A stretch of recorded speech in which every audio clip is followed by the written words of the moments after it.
porn. Now, this is not fair at all. For instance, if there's a red tube video of my girlfriend slapping me and choking me and riding me, that shouldn't be an indication that I'm going to lack leadership in a work situation. Yeah, but Duncan, it's going to be hard to convince an employer who's masturbating to that video otherwise. Exactly. My potential employer might see all those videos of my husband tying me up and having his way with me.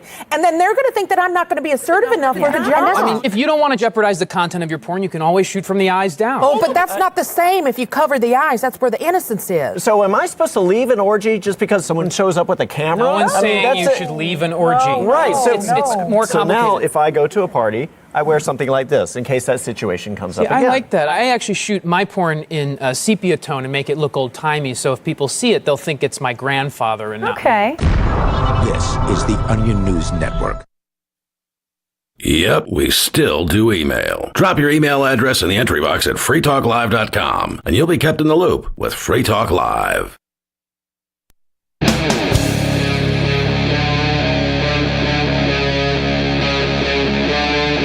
Free Talk Live.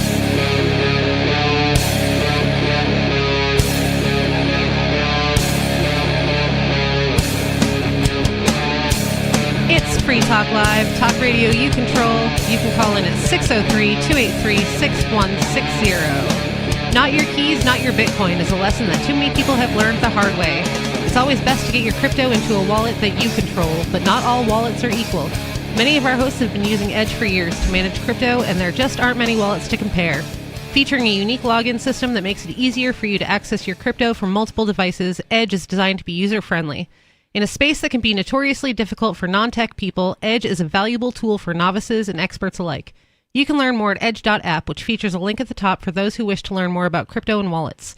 Thank you to Edge for sponsoring Free Talk Live for $1,500 a month. And again, to learn more, visit edge.app. In the studio tonight for Sunday Fun Day is Lori. Rich. And Bonnie. And we have... so out of order. It feels so wrong. Yeah. It does. I know. I came in and you were there and I was like, what's happening? Bonnie was in my chair when I came in and wouldn't move. I asked him to let me sit here because it's just the best place to sit to charge my phone. I guess I could have it like that. And then it's like, you know, in the little walkway. I believe Richie because I've heard that you're a tyrant. Yeah. Well, in that case, let me clarify. She was sitting there, but it's okay. I didn't try to move her. I asked. She explained the situation. I was like, I don't care. Because I wasn't sure. Because he sits here every single time, so, you know, like it never changes. Mm-hmm. That I was like, maybe he really like prefers to sit here. So I asked. That's why I sit there. Because like that's just the seat that I like. That's where I've sat since I started doing the show. And that's just where I like to sit. Like, even when it's just me and you, I just sit there. I kind of like to change things up, like, all the time about everything. I used to sit here when it was, like, Mark and Ian in those two. I was like, oh, this is just where I sit now. That's where I first sat when it was Mark and Ian. It's fun because you get to watch them. You, like, I don't know, it's funny. Oh, I think I sat there, actually, my first time on. I think it was me. It was Ian, you, and me. Oh. I don't, for some reason, remember that off the top of my head. The first show I remember doing with you was me in the first chair, and it was one of the very first times I ever did first chair, so I feel like I did so bad. And then you and Nikki. Maybe. But I'm not saying. It was so long ago that I can't remember. There was like a handful of shows that I did forever ago. But I think the reason I would remember that one better is because it was like, I was like, wow, I did so bad. So I felt. I remember that one because Mark called me, what did he call me?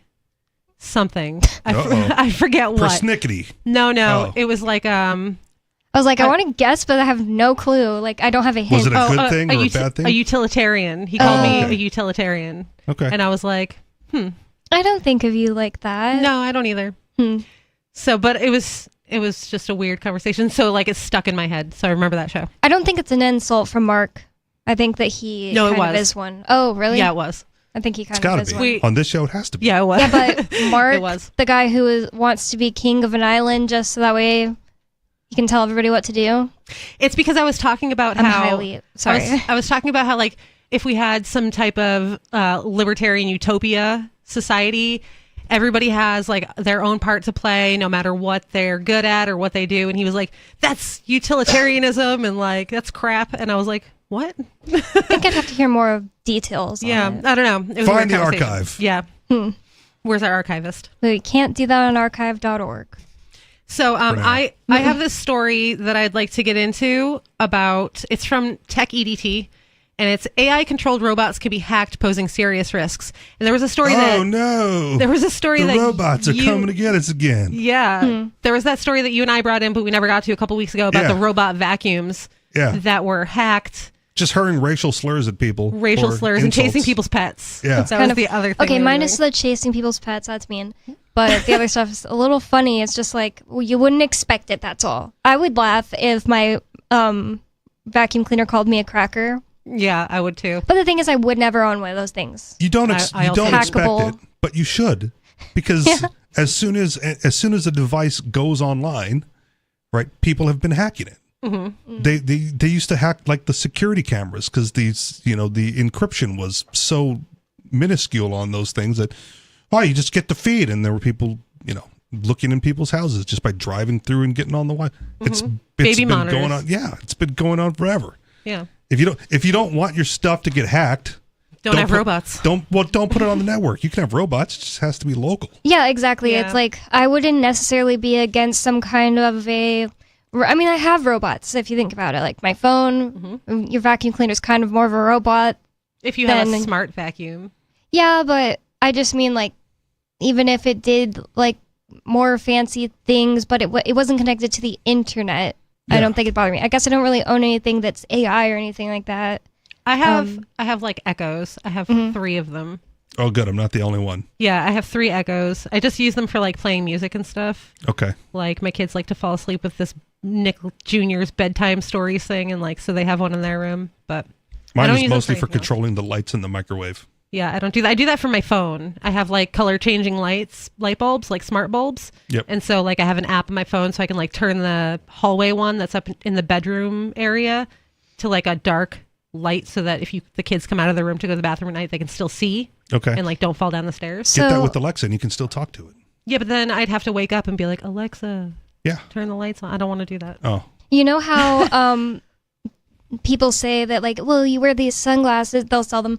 You wear these sunglasses because your phone emits a blue light and you don't want that blue light. Oh yeah, blue light blockers. Well, I never really knew how much. It's not that I got anything to change that. I don't have any like blue light blocking glasses or anything, but I have a red light mask now, and it has like near infrared and different like wavelengths of red light that you keep on for like 20 minutes, and it's so awesome, so cool. Your phone doesn't have the color filter? Mine has Eye Comfort Shield. So it like shuts the blue light off on my phone. I just go to color filters and turn my phone. It looks so crazy to other people because I'm just used to it. It's all red, and the only other thing is it's like black gradient for text and stuff, and some stuff won't show up because of it, but for the most part, it actually makes me, I start to notice I'm getting like tired before bed, even if I'm looking at my phone. But the thing I was going to say was the other night I started my red mask on for 20 minutes instead of 10 for the first time, and I don't wear the sunglasses that come with it because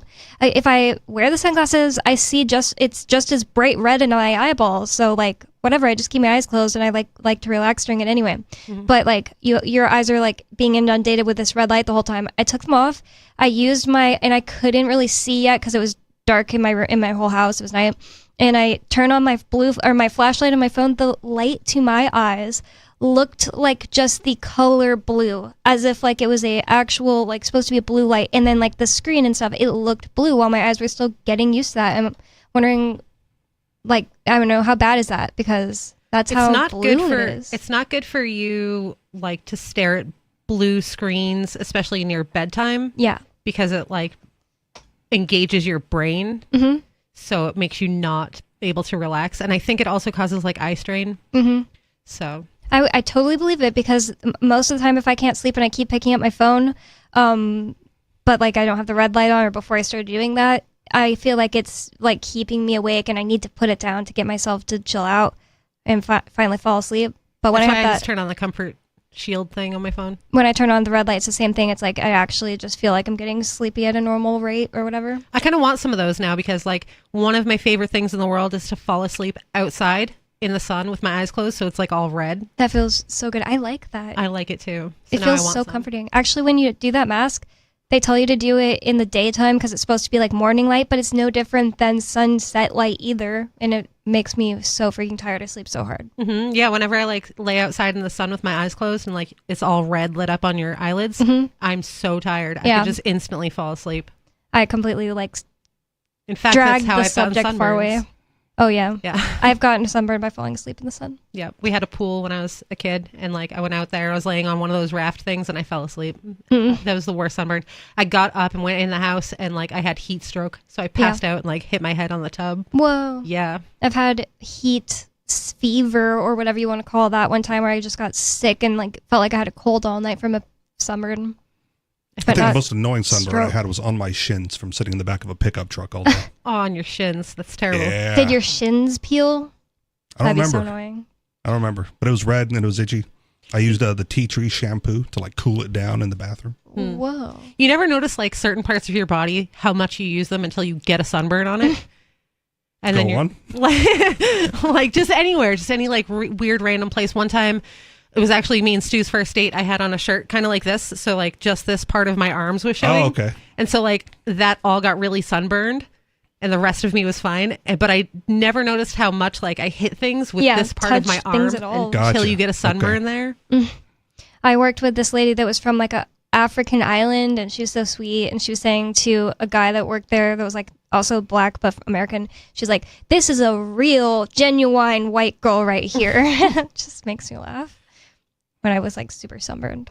As soon as I became an adult, I started taking care of myself. So, you know. What? Who does that? Well, when I worked outside, but I would wear, you know, like the undershirt, the long sleeve undershirt, the breathable undershirt, so I wouldn't get sunburn anywhere. I just kind of like... and a t-shirt at the beach. I just like hiss at the sun and stay out of it. Okay. For the most part. So I stay that's out of why as I much get as possible. sunburned. Okay. Because I just don't get tans anymore. I did when I was a kid.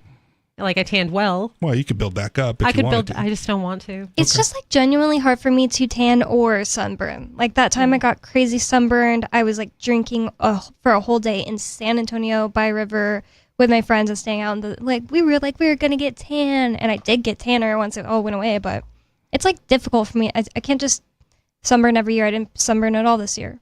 I usually don't get a sunburn. You don't go out of the house. I usually don't get a sunburn except for right here where all the freckles are, because like that's where all the Irish went apparently, just on that spot of my face. The rest of me doesn't burn that much, that often. Sometimes. Well, that's like literally the cutest place to get a sunburn. It's always at like every summer, all year. Right there is just red. I used to get a thin band across my forehead because I would wear like a beanie or like a skull cap and sunglasses. But like just that thin little part would be exposed. I always think it's funny when people wear sunglasses all summer and their face is tan except for right there on their eyes. It looks so silly. Got to wear different sunglasses. Yeah, different ones. Ian got so tan this year. Yeah. You guys don't know because he's in prison. Stu's from very the tan. 1 hour he gets in the yard. No, it's not like that. In his, okay. he just goes out basically whenever he wants. Oh, okay. Like when he's not being forced to work. Yeah, because he's in like it's not like a jail, it's a camp. Okay. So he's away at like summer camp. Imagine like But a it's a really jail. large Okay. trailer is You kind can't of what he leave. works in or lives in. And he prefers to be outside? Yeah, he likes to walk on the All right. track. I would too. And he just tans super easy. Yeah. I don't know why that is. I feel like I'd be okay because I don't like going outside anyway. So I feel like, oh, you're going to be inside for a long time. Like, all right. Just One thing What that would you do in there though? watch TV. there is that, yeah. Yeah. And the other thing is Don't that they all watch Cops? in the summer it gets hotter in there sometimes than it is just being Oh, okay. outside, at least in the shade or something, because it's just like a big metal building. It's like it's kind of All hard to right. describe. I've heard that the most popular show in jail is Cops. Why? I don't know. I don't really know. These guys are dumber than me. I don't get why you would want to watch that. Ian has talked about multiple times when Cops was playing, now that I think of it, but he talks about all kinds of different shows they watch. So. Yeah, I think Cops is popular though. Like, if I was in jail, I would never watch Cops. Never. Yeah. I would never want to see that again. Well, I feel like they're like interested in the topic now. Is like now they've been screwed over by cops, and now they'll watch it and be like, "Oh my God, look what they're doing," or but then Keep again, your mouth shut. yeah, Don't like talk stuff to like that that. guy. But a lot of the times, I feel like on Cops they purposely show people that are clearly like quote in the wrong, like somebody beating someone or yeah, and they like show the worst stereotypical, like, poor, dumb white people. Yeah. And some Like, of it this is is what we have to deal with all day. I don't believe them. That's what they have to I deal don't with want to say all day. most of it, but some of it is staged. Yeah, it has to Probably be. most of it. It's just like Jerry Springer with handcuffs, basically. Okay. Have you guys ever seen the show My Name is Earl? No. It's a really good show, and there's a whole episode where they show their episode of Cops, and the Okay. whole town is like, "Our episode is on," and then it's like a recap. It's I like, haven't seen the whole show, so I haven't seen that one. that one's really funny. That is funny. They did it on South Park. They had cops. But it was, I don't remember that. I'm white trash and I'm in trouble. Oh, I remember that. It was a good one. I'm white trash and I'm in trouble. It was good. So stupid. Try to stay away from Cops as much as possible. Yeah, I never Even watched that cartoon show ones? myself. So, like, if you watched, like, South Park, you'd be like, I don't want to watch this because it's an episode Officer Bar Brady? of fake cops. So- Officer Bar Brady. there was a cartoon when I was a kid called Cops, What? and I liked that one. I don't remember that. I mean, I've never heard of it. Man, look it up. Like in the 80s. You might That's not. like You should straight know about it. propaganda. Yeah, I don't remember that. It's like Not even hiding COPS, it. Central Organization of Police Specialists, Cops. Gross. But Paw Patrol, like totally against Yep. that. Yeah, my kids are not allowed to watch that. Okay. Like, they'll see it and they'll be like, we're not allowed to watch Paw Patrol because it's cops. Like That's I didn't, awesome. I didn't know better. Now I know better, and I wouldn't watch it again. Yeah. They know that, like, they know all Yeah, about that's the one. Bulletproof, Long Arm. I forget all their names. That's all two. about that.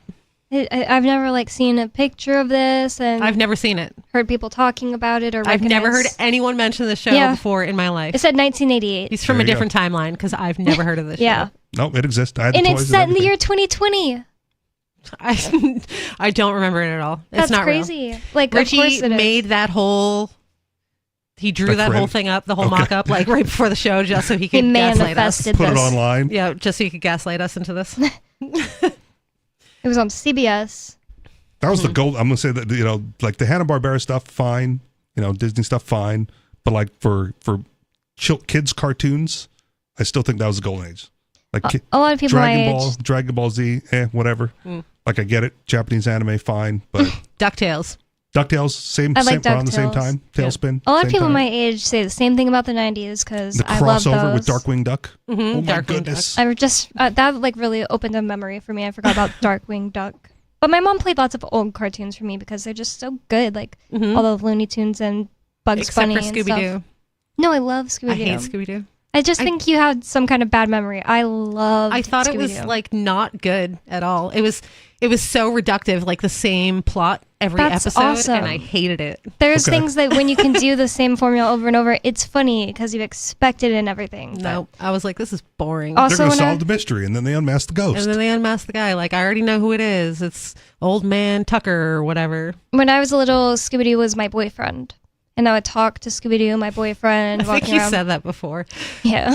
That's so weird. And then my Like mom you had got an me. imaginary friend named Scooby Doo? No, like Scooby Doo from the cartoon was her boyfriend. Yeah, like Okay. loved the show, and then Alright. also I would walk around being like Scooby, and my parents would hear me like talk to myself to Scooby. Scrappy Doo? Yeah, I cute didn't like too. Scrappy either. Like, The live action ones? Nope. No. No, All right. oh, I didn't like any of the live action movies with them. Honestly, their movies that are cartoon movies are so good. All right. it was just too. It wasn't sophisticated enough for my child palate, I guess. Okay. I was like, this show's dumb and not good. I also love like this time setting. I love that they're in like the 70s. They go to malt shops. That's how I learned what that even is. We Satisfying. I don't know. We grew up in the 80s, so the 70s wasn't that far away. So it wasn't like so magical. Yeah. It was just like, whatever. Those people have bell bottoms on. Fat I guess Albert. it couldn't have been the 80s or 70s. Fat Oh, wait, Albert. never mind. That's a I remember 70s that. one. I remember that show. That was still on though. Yeah, it was still on, but Yeah. I think it started in the 70s. What was the one who couldn't talk? What was his name? Mushmouth? Mushmouth? Yeah. I don't remember. I Could think be. so. All right. I think that was it. Yeah. I don't know. Like my dad liked the Three Stooges when I was a kid too. Yeah. And I also thought that was terrible Okay. I don't like because either. it was like the same formula over and over and over again. But that's more like Okay. slapstick the whole time. Not Yeah. that there's no slapstick in Scooby, like him falling in a barrel or something. Maybe that's what it is. I don't like slapstick. Maybe that's why I don't like Robin Williams. Oh, man. You're missing out with Robin Williams. I never found him all that enjoyable. I can except literally for think of- in Hook. There's one thing I like with him, but I can never remember the name. It's super long, and it's like something Munchausen. It's a long name, whatever. I did like Jumanji, but like not because of him. Okay. Like the movie itself. What was about the just remake? Cool. I haven't seen it. I'm anti remakes and anti sequels unless like the sequel is supposed to be there, like Lord of the Rings, you know? Okay. Something like that where there's a reason to have another movie. But if it's just a sequel because they were like, oh, the first one did so good, let's cash in on the second one, it's never good.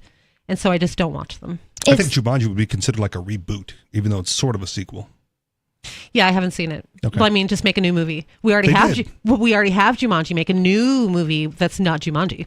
Okay. Like, you know, just something original. I've seen so many of the like reboots, or not so many. I've seen one of the reboots, not even the whole thing. Just like when I was going into the theater to like take people's orders when I worked there, and it was just like, wow, this is bad.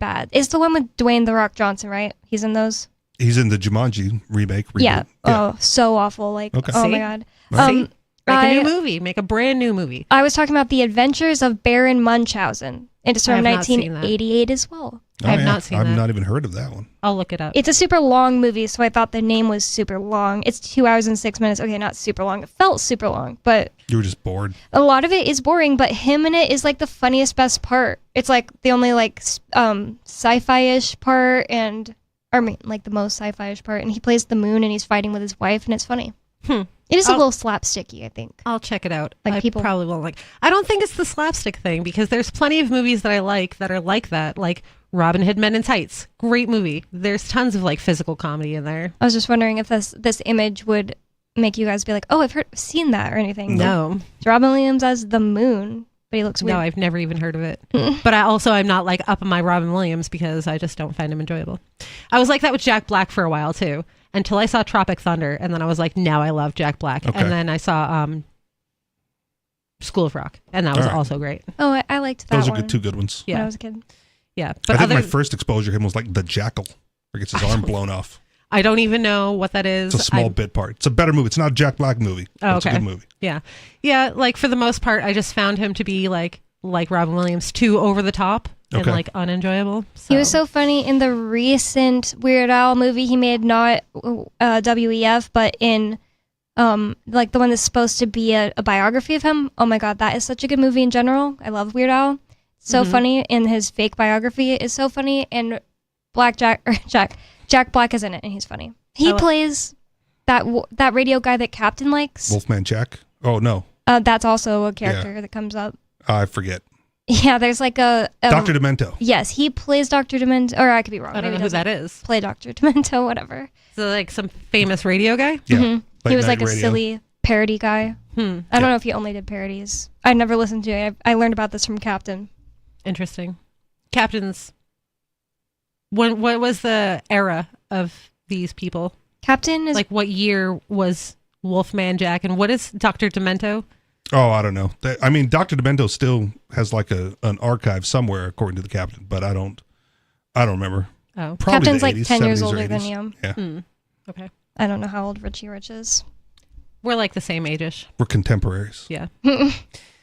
So I don't know. I did like Weird Al, but it's not all slapstick comedy. I don't know what it is about Robin Williams and Jack Black that I didn't like. Something. It's the cocaine. Maybe it's the cocaine. 603-283-6160. Call in and get on the air. It's Free Talk Live.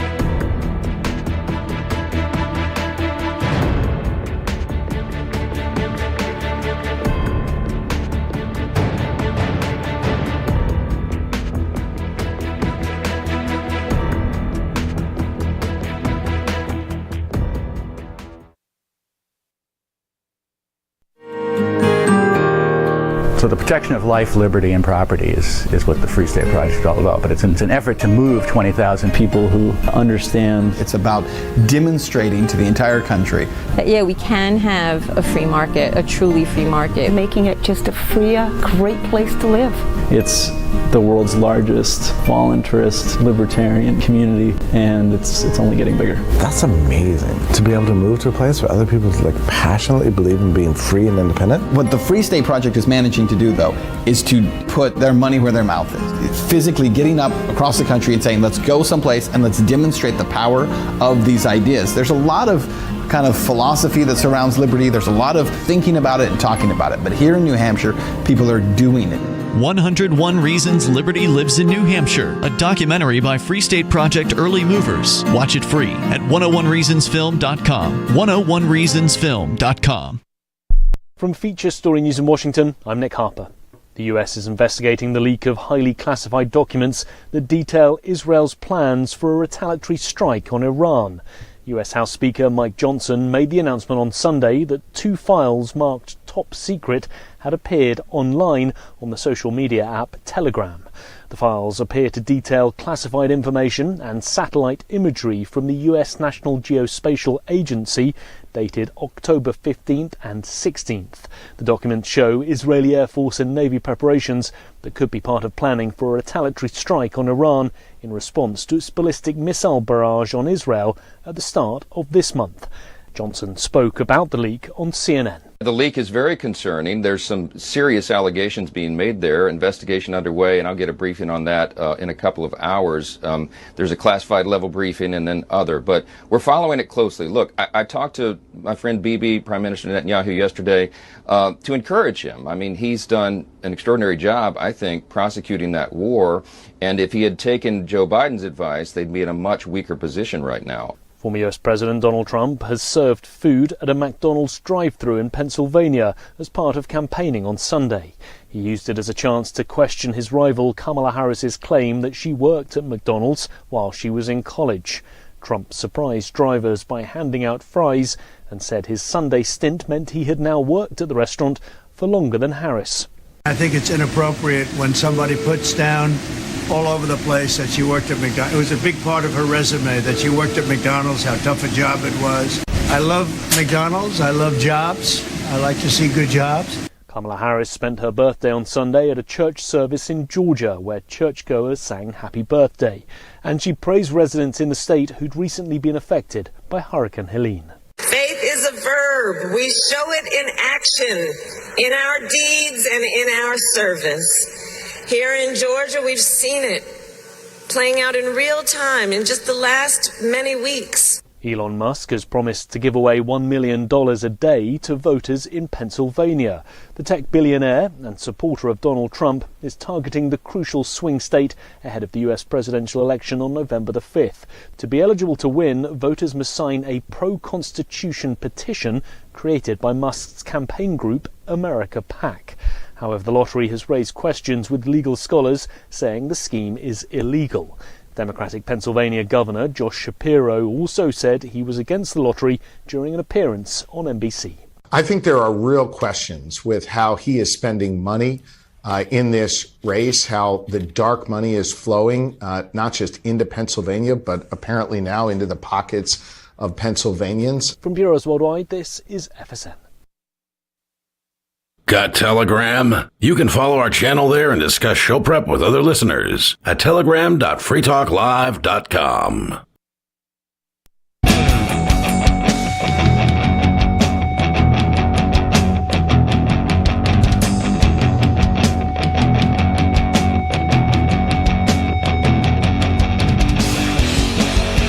It's Free Talk Live, talk radio you control. Call in at 603-283-6160. Are you tired of the oppressive rules and moderation of the big tech social media sites? Our Mastodon server at social.freetalklive.com can set you free. Mastodon is free, open source, decentralized, and federated. Multiple apps are available for iOS, Android, Windows, Macs, and Linux. Social.freetalklive.com. In the studio is Lori. Rich. And Bonnie. And we were talking about this story with AI being hacked, which seems pretty like an obvious thing if you think about it for more than 10 seconds. If you have some kind of internet device. If it's connected to the network. Yeah, if it's connected to the internet. It's likely internet. hackable in some form or fashion. Yeah, which is like my whole thing. I don't ever want one of these smart cars because I don't want my car to get hacked. Yeah. Like I don't want to be driving down the highway and have my wheels lock up or something like that. It's the worst thing to allow to be hackable, like way worse than your vacuum cleaner. The problem with the car situation, and this is where it's a conspiracy, it doesn't even have to be a smart car. Like the vast majority of cars today aren't mechanical. They're computerized. Yeah. And several years ago, you remember like the Cash for Clunkers program? Yeah. Where they took all the mechanical cars and crushed them? Yeah. And forced you to get one? It's horrible. It's run by computers. So even if it's not a smart car like connected to the network, when you step on the brake, you're not actually like actuating the brake. You're sending a computer signal to the computer that controls the brakes, and then it like takes your little input and like goes, okay, we'll compress the brake now. That is terrifying. Can the cops like just kill your car? Can they shut it down remotely? Like, do they have a car shut off gun yet? Depends on who you believe. I believe that they do. There's not a lot of evidence, but there's not a lot of evidence that they're using it regularly. But like if your car has OnStar, right? That was a big one. That was satellite connected, and OnStar could have remote shut down your car. Like, hey, my car just got stolen. You call OnStar, and they go, okay, boop, and it's dead in the water. Which means if the cop calls OnStar and goes like, hey, he's running, and then boop, and it's done. You're like, you're stuck. That sounds like a terrible plan. Don't get something. But they sell it as a benefit. But it's not. If my car gets stolen, that's what insurance is for. Yeah. But even the ones that aren't smart cars, right? If there's a way to like signal the computer in some form or fashion, to not activate the brakes or to activate the accelerator, that's how people who piss off the Clintons end up in trees. I believe it. And plus, there's just so many ways to just like, I don't know, a big giant magnet could probably do something to like all the cars in an area. Oh, the EMP? Yeah. Yeah. Something like that. Yeah. That could do, right, it would take down all the computer systems. Yep. Just something that could take down all the computer systems. Then your car doesn't work. Yeah, but then nothing works. So. Yeah. I'm always waiting for like when there is some massive EMP attack. I wonder when that's going to happen. Okay. We haven't had one. Just turn off all your devices ahead of time. I know it's that like everything else would break too. I'm not saying like, oh, I'd be like targeted in that case. I'm just saying like, oh, then everybody is extremely dependent. Like if I don't have anything that's good for moving a whole bunch of crap from one place to the other very suddenly. That would be horrible. Even if you shut all your devices down, if there was a massive EMP attack, all these like the internet systems and like the electric companies, their stuff is running 24 hours a day. He can just shut it off. You know what I mean? Yeah. So that would be down. So what point would your phone have anymore? None. I mean, you're right. But again, this goes back to like you not having a phone, and there's a bunch of people on social media with the hurricanes going through like, what really saved the people in Florida and Tennessee and South Carolina? Leaving. Like, well, gas powered vehicles and cash. Right. Well, okay, fine. But that's emergency prep, right? That's not day-to-day prep. And even on this show, when COVID started, and people were like, but this is, I don't want to mention the host name, but like, this is the reason why we need to like warehouse things instead of having just-in-time inventory. I'm like, just-in-time inventory works like 99% of the time, right? Your digital currency and your credit cards, they work like 99% of the time. It costs money to warehouse things too. That's why like Walmart doesn't just warehouse tons and tons of water bottles for if there is a hurricane in New Hampshire. Right. So you stock up for an emergency, but you don't want to make that the normal thing because it's not cost effective. It's not efficient. You're going to end up paying more in the long run to do this thing for emergency situations. So if if you'd like to use cash, fine. Right. But I like to use a credit card. Why? Because I get points and then I get free things and I get benefits. And as long as I pay it off at the end of the month, it's as good as paying cash. Right. There's no downside to doing it. And there's an upside. Now, do I keep cash? Yes. Because in case of an emergency, right, when that stuff doesn't work and I can't get my points and free stuff and whatever it is, right, then I at least have something to use.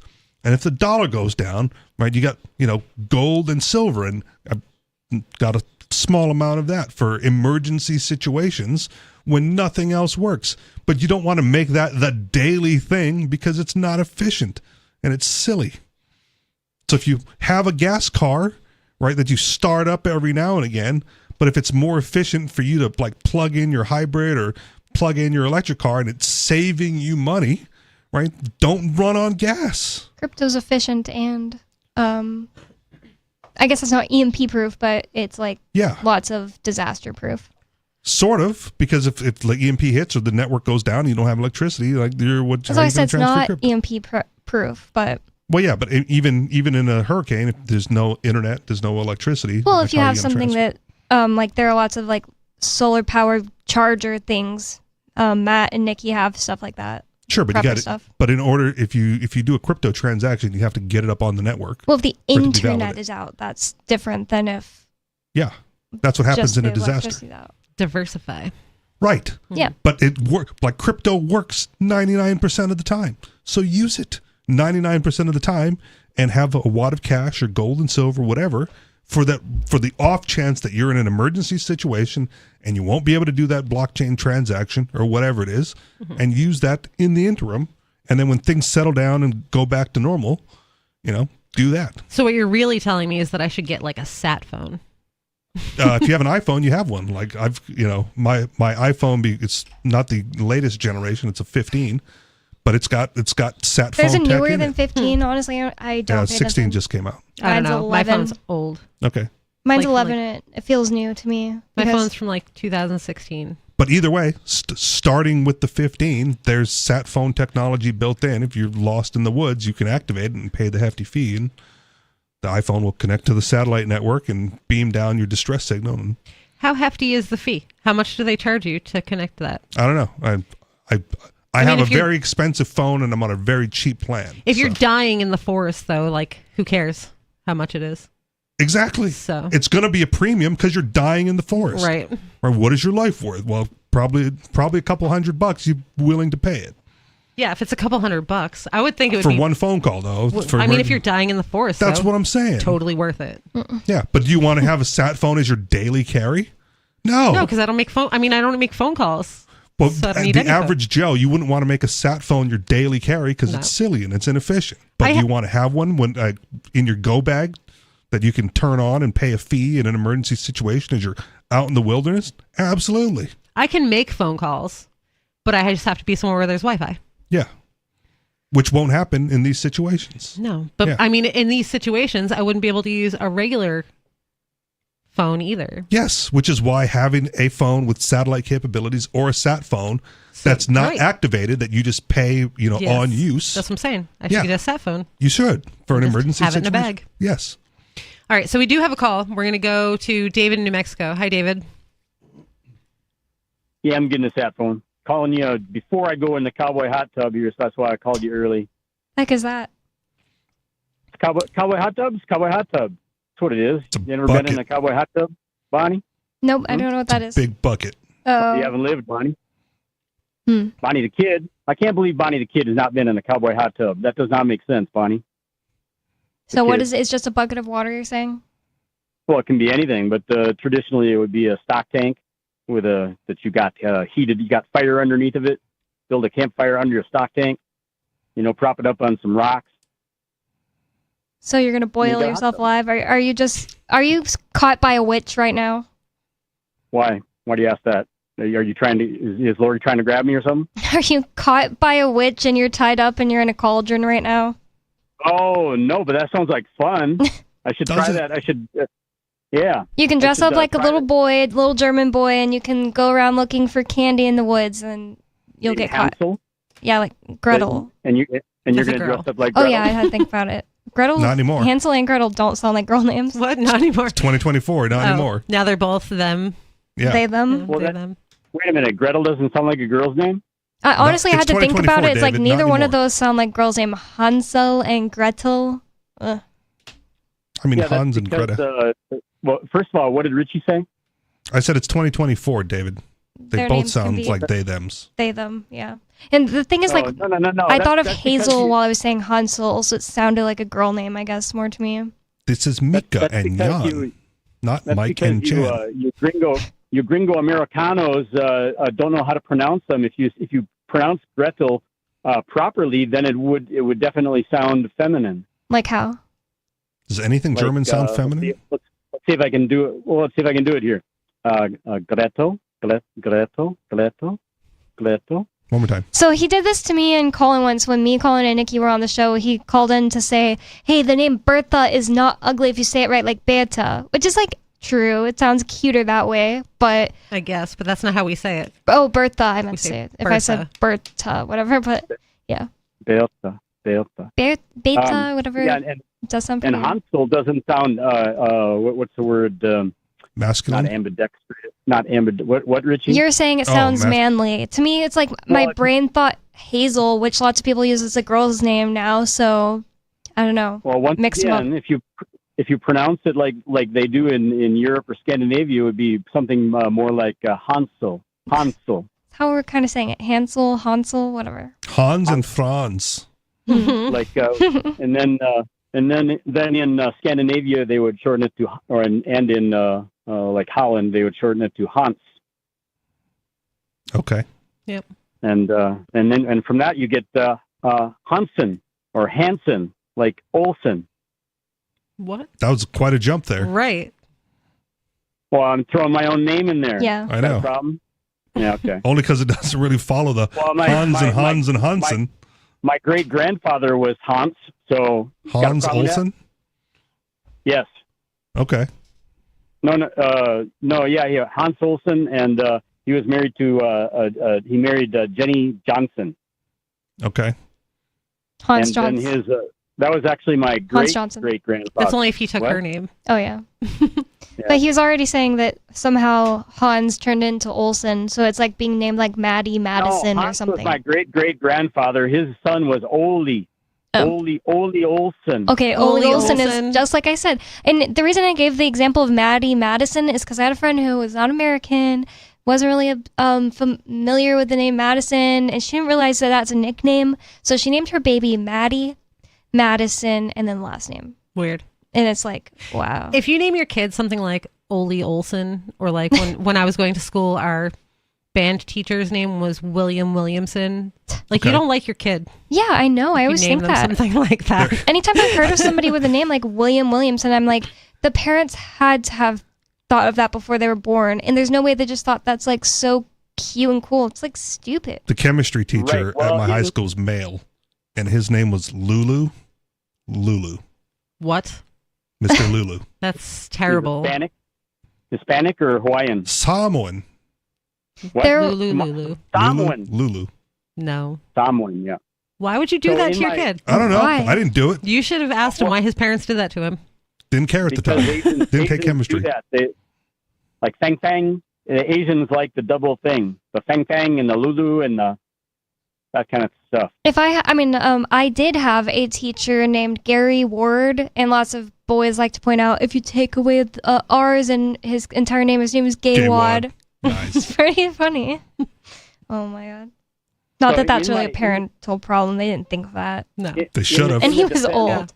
Yeah, like when I was naming my kids, You I got was to like, do the banana Fana for Fana thing to figure out how they're going to get teased. that's right. You got to figure out if there's a way that their name could be turned into something terrible like, Yes. and made fun of. Gay That's wad. what I did when I was naming my kids. In defense of my, They'll figure it out my anyway. I'm sure. in defense of my great great grandfather Ole and his wife Jenny, there's a Norwegian tradition. There's a Norwegian tradition, and these people had immigrated from Norway, that you name, I don't know if it's the firstborn son, the name of the maternal grandfather, something like that, whose name would have been Ole. That's why he would have been named Ole Olsen. It's not because they hated him; it was tradition. Super Yeah. bad luck. And as a commentary on that naming tradition, another cousin of mine who happened to be the person to invent the first Large Hadron Collider, the cyclotron, he won a Nobel Prize for it, in fact. Dave's cousin. My cousin, Ernest Orlando Lawrence, as in Lawrence Livermore National Lab and Lawrence Berkeley National Lab. His father... Can you imagine the let's see if I can family quote him. reunion? It's got to be weird. His father, who they grew up about 90 miles west of where my family was, and his father said, when asked one time, why didn't they follow that naming tradition? Why did they name Ernest instead of Ole? And he said, because that's just what what the Norwegian culture needs is another Ole. Is there a ton of them? Honestly, I don't know anyone named Ole. You don't know enough Norwegians. Yeah. I had a dog named Ole once. Okay. Seems kind of dog name, like, not to be mean. Like there was a Norwegian dog name. There was He a was very character. Norwegian. Actually, this was such a good. We were talking about kids cartoons earlier. It was a good in a young kids silly kind of show. I mean, it wasn't even supposed to be funny. It was just like out there. It was called Roly Poly Ole, and his name was Ole. That was a really good one. Yep. That's the only Ole I've ever known. My kids have watched that. I know that one. And that's how you get teased. Because not every Ole gets called Roly Poly. Yeah, Roly Poly Ole. You better be in great shape if you're an Ole. Oh yeah. And so satellite phone, Richie. So do you happen to know which cell phone provider will be the first one to have satellite service to the cell phone as a regular thing? You know, obviously it'll probably be a premium thing, but it won't be all that expensive because it'll be extremely common, a la Elon Musk, Starlink, and his competitor, what is it, AST? I don't know. Yeah, I have no idea which carrier is going to do first. So Musk is going to give satellite service first for 1 year to T-Mobile, and then after 1 year, then anybody can buy it. Any competitor can buy it, and I believe it is Verizon that's making contracts right now with AST, which will be a competitor to Starlink, and AST is just starting to unfold the satellites that they put up into space, but I don't know when that begins. You don't you know anything about it? Nope. Okay, never mind. Like I said, I have a very expensive phone and a very cheap plan, so the function is there if I needed it, but the likelihood that I'll ever use it on this particular phone is slim to none. Yeah, and I'm a very cheap guy, but I got a very expensive phone plan. Okay. Yeah, that's a problem. And so I just looked at the New Hampshire webcams again and checked in on Charlotte. She's alive and well and running around all over the face of the camera up at Lake Winnisquam. How do you pronounce it? I forget now. I No looked it idea. up yesterday with you. It's Winnisquam. I think that's right. It's like a small one next to Winnipesaukee. I didn't even know that there were New Hampshire webcams that you could just go check. I know, yeah. Yeah, it's that you just got to be like it. I mean, it's really difficult to find. You got to have imagination first, and you think, well, what would I search? And you're like, how about NH webcams? Or, I'm sorry, live cam. Oh. And so I searched that. I don't think I and want that in my bam, I'm history. all over- David was looking I'm for all over something different.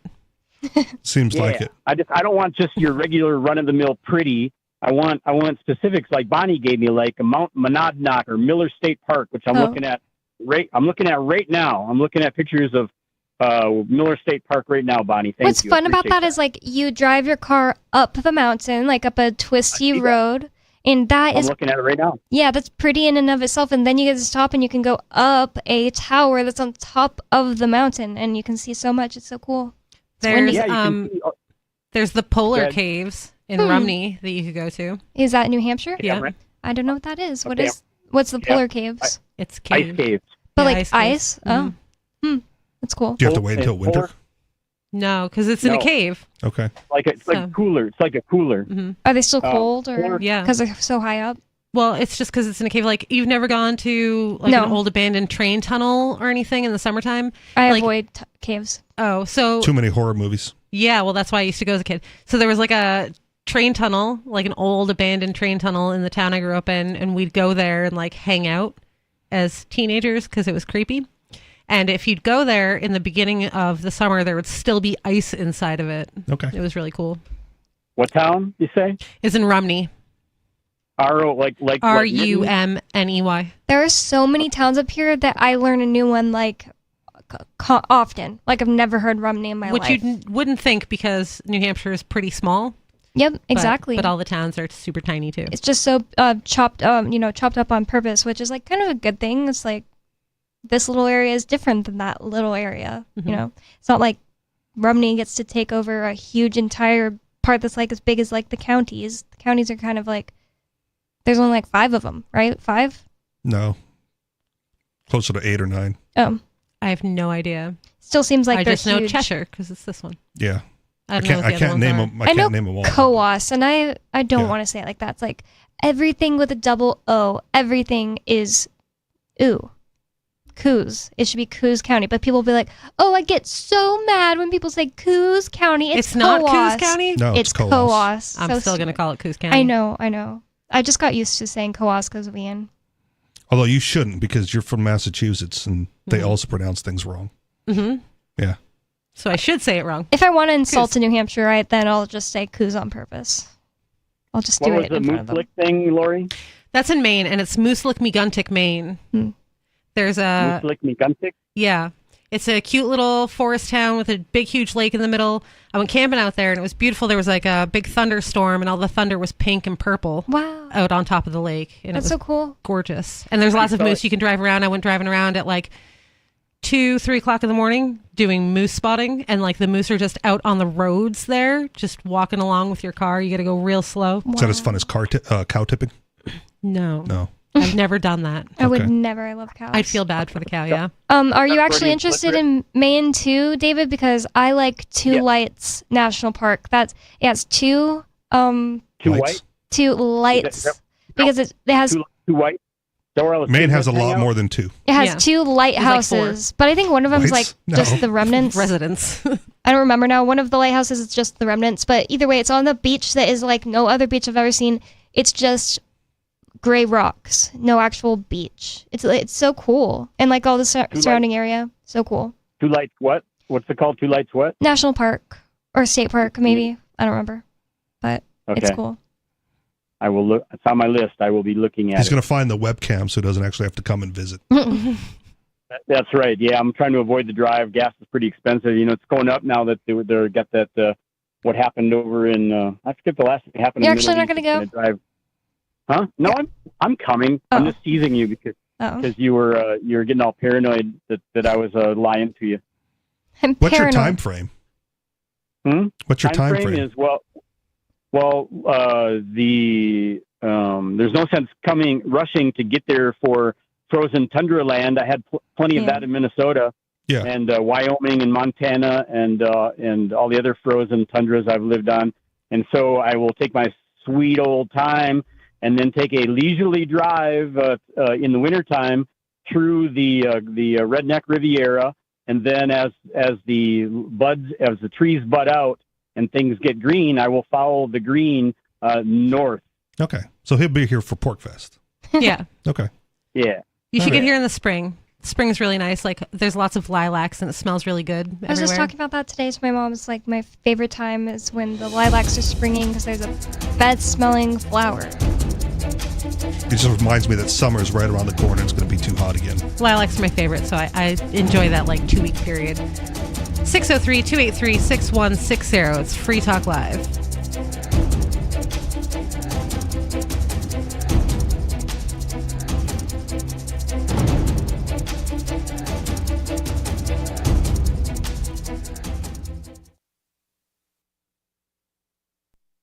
If you're looking for work, you know the math. There are many more applicants than openings, so you need to stand out, not blend into the blah, blah, blah your interviewer is hearing from your competition. Here's a tip. In your interview, you will be judged more by the questions you ask than the answers you give. Yes, do anticipate the obvious job interview questions and prepare concise, insightful, glass-half-full sounding responses. And you should interview your interviewer. Seem genuinely curious about what will help get results. With money and attention so scarce now, effective communication skills have never been more important. You want to cut through the clutter.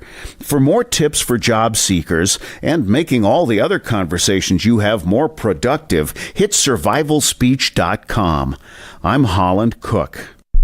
My name is Jacob Hornberger. I'm president of the Future of Freedom Foundation, which Congressman Ron Paul awarded for having an outstanding freedom website. Write us at fff@fff.org, and we'll send you a free 3-month subscription to our monthly journal of libertarian essays and our booklet, Economic Liberty in the Constitution, which George Mason University economics professor Walter Williams praised in a recent column. That's FFF at FFF.org. What if you want to hear the latest episode of Free Talk Live, but all you have is your phone, you forgot to download our archive, and you have no data connection? You can call our Listen line at 641-793-0191. That's a long-distance number, so you may incur charges. If not, listen as long as you want. 641-793-0191. The Free Talk Live Listen line, 641-793-0191. You're listening to the live edition of Free Talk Live. Hour number 2 is next, after the news, here on the Liberty Radio Network at LRN.FM. From Feature Story News in Washington, I'm Nick Harper. The US is investigating the leak of highly classified documents that detail Israel's plans for a retaliatory strike on Iran. US House Speaker Mike Johnson made the announcement on Sunday that 2 files marked top secret had appeared online on the social media app Telegram. The files appear to detail classified information and satellite imagery from the US National Geospatial Agency dated October 15th and 16th. The documents show Israeli Air Force and Navy preparations that could be part of planning for a retaliatory strike on Iran in response to its ballistic missile barrage on Israel at the start of this month. Johnson spoke about the leak on CNN. The leak is very concerning. There's some serious allegations being made there. Investigation underway, and I'll get a briefing on that in a couple of hours. There's a classified level briefing and then other, but we're following it closely. Look, I talked to my friend Bibi, Prime Minister Netanyahu, yesterday to encourage him. I mean, he's done an extraordinary job, I think, prosecuting that war, and if he had taken Joe Biden's advice, they'd be in a much weaker position right now. Former US President Donald Trump has served food at a McDonald's drive-thru in Pennsylvania as part of campaigning on Sunday. He used it as a chance to question his rival Kamala Harris's claim that she worked at McDonald's while she was in college. Trump surprised drivers by handing out fries and said his Sunday stint meant he had now worked at the restaurant for longer than Harris. I think it's inappropriate when somebody puts down all over the place that she worked at McDonald's. It was a big part of her resume that she worked at McDonald's, how tough a job it was. I love McDonald's. I love jobs. I like to see good jobs. Kamala Harris spent her birthday on Sunday at a church service in Georgia where churchgoers sang Happy Birthday. And she praised residents in the state who'd recently been affected by Hurricane Helene. Faith is a verb. We show it in action, in our deeds and in our service. Here in Georgia, we've seen it playing out in real time in just the last many weeks. Elon Musk has promised to give away $1 million a day to voters in Pennsylvania. The tech billionaire and supporter of Donald Trump is targeting the crucial swing state ahead of the US presidential election on November the 5th. To be eligible to win, voters must sign a pro-constitution petition created by Musk's campaign group, America PAC. However, the lottery has raised questions with legal scholars saying the scheme is illegal. Democratic Pennsylvania Governor Josh Shapiro also said he was against the lottery during an appearance on NBC. I think there are real questions with how he is spending money in this race, how the dark money is flowing, not just into Pennsylvania, but apparently now into the pockets of Pennsylvanians. From Bureaus Worldwide, this is FSN. With FSN Spotlight, I'm Simon Marks, with more today on the burgeoning diplomatic crisis between India and Canada, following the killing of a Sikh cleric in British Columbia last year, and fresh allegations by Canada that India has been plotting to murder Sikh leaders on Canadian soil. The issue erupted anew last week when Canada expelled 6 diplomats, and India furiously denied any involvement in any kind of plot, demanding that the Canadian authorities provide evidence to support their allegations.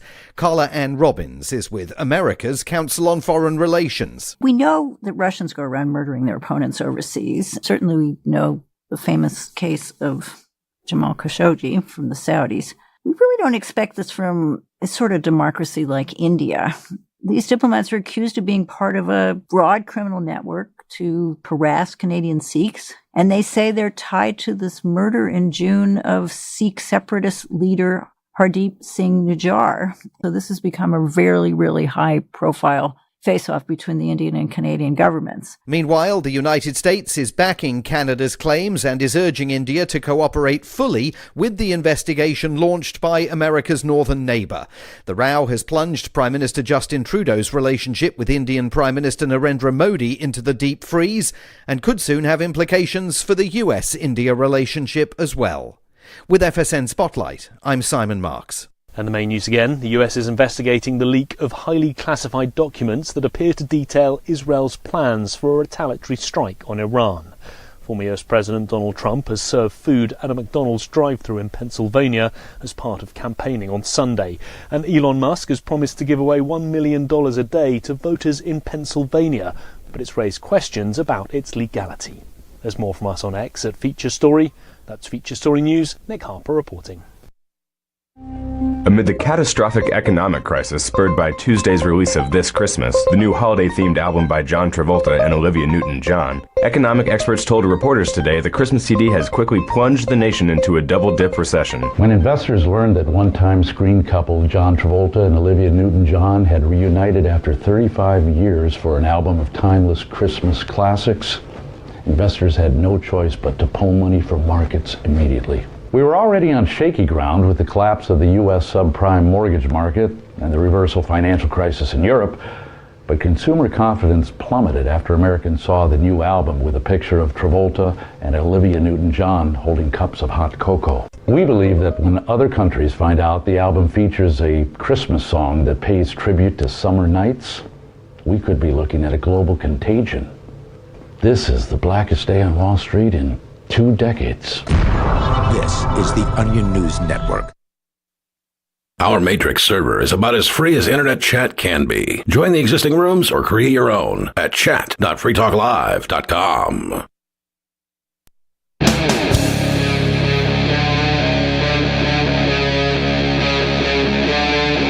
Free Talk Live.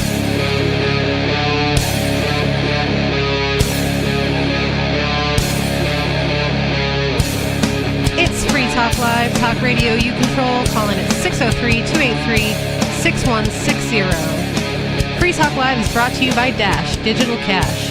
In addition to being one of the world's first cryptocurrencies, Dash was the first crypto project with a decentralized autonomous organization that to this day continues to improve and promote Dash. Thanks to the Dash DAO for sending us 32 Dash per month for this sponsorship. It's easy to get and use Dash. You can learn more at dash.org. That's dash.org. In the studio is Lori. Rich. And Bonnie. I hope people don't think I'm saying Aunt Bonnie. It is Aunt Bonnie. With For that those sweater, of you not watching. You're totally Aunt Bonnie. It'd be so lame if I went by, I'm just Aunt Bonnie. That's my stage name. And that's kind of what I think I sound like when I'm saying that. You can't see it, but she's, the listeners, she's got like a old lady sweater. Old lady drinking tea sweater. An old lady gave me this, and it's so comfy for hanging around the house. And the thing is, like, honestly, I'd wear it out of the house, but I immediately kind of ruined it. You Came know, with her spirit, so she hot could in take the- over the body of Bonnie. I love old lady sweaters. She's not dead. Oh, They're the best. Yet. Men don't know what they're missing by not having old lady sweaters. It's just so cozy from when the literal house gets super cold, and I don't want to turn the heat up because, like, I can just put layers on. Mm-hmm. What am I missing with an old lady sweater? The comfort. Like, you know that moment in a Lifetime movie, like Nope. a terrible Lifetime movie, where the woman's drinking a hot cup of tea and like rubbing her shoulders, staring outside into the snow? That is what an old lady sweater feels like. Okay. And I can't get that with a normal sweater? Nope. Okay. Well, would you wear like a fuzzy, soft sweater? I don't know. The only sweater that I'm waiting on, or I think it's like a hoodie, is from the Big Blanket Company. And as soon as they make one in yellow, I'm getting it. What is the big blanket Yeah, company? I'm Is it gonna like Google a slanket, whatever those things are called? No, but they sell big blankets. Like their blanket Oh. is a 10 foot by 10 foot square. I'm making one right now for my Okay. bed because so I crochet. And I've got several. That's the thing. Blankets are never big enough. This one's big enough. Like if you buy a blanket, even a king size blanket, and you put it on two people, somebody is going to end up being like, "Give me some of that," and like pulling it back. If they want to sponsor and send me one, I'll take it. But Yeah. it's 10 feet by 10 feet. It's plenty big enough. Is this it? Like exactly yeah. the shape? Yeah, something like that. Yeah. These It looks like it's like extremely long for a hoodie, which, you know, that's kind of nice. So it is one of those slankets or whatever they're called. What are they called? I'm trying to think of No, the it's main not, 'cause one. it's a hoodie. It's just not coming to mind. There's like, well, I swear, well, never mind. Sorry, it's just somebody walking their dog. In my quick vision of the camera behind it, I thought there was like a bear running down the street, which has happened here before. So I'm gonna check, but it's not Moo Moo, right? Snuggles, something like Snuggie. that. Snuggie. There we Okay. go. A Snuggie. It's not a Snuggie.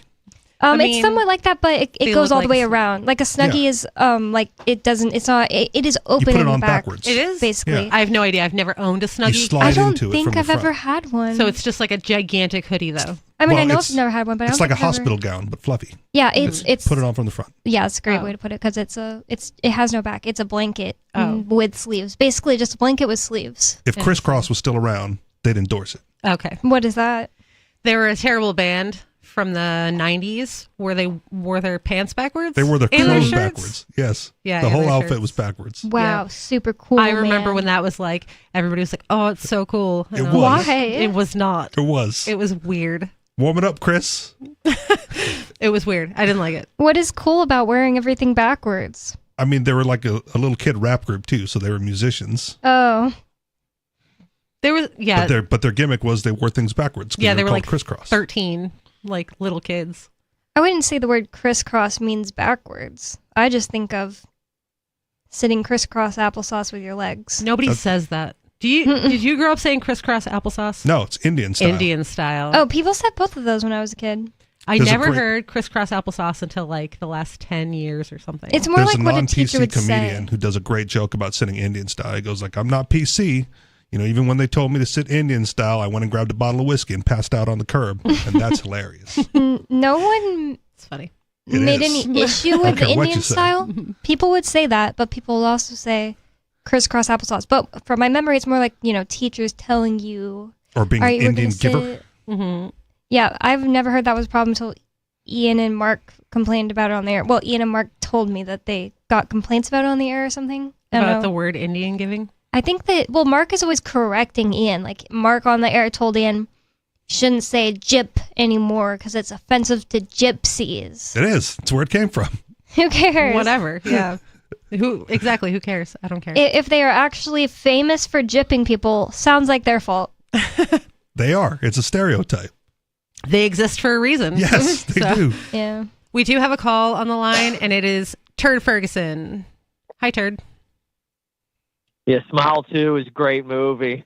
Naomi Scott is a beautiful and talented actress. I'm Who? super impressed with the story. Very scary, very good. I haven't seen Smile 1, so like the first one. Me either. I've not heard of either The of first these. one was also good with Sosie Bacon, Kevin Bacon's beautiful daughter. But the second one I think is even better. What kind of And movie I was is it? really super. Because with their musical It's a taste, horror I'm- movie. okay. It's a psychological horror movie. And I believe on my first Ending Politics article about the first Smile, I called it quite possibly the scariest film that had ever been made. I'm gonna have to watch it And, now Yeah. because I never think that scary movies are scary enough.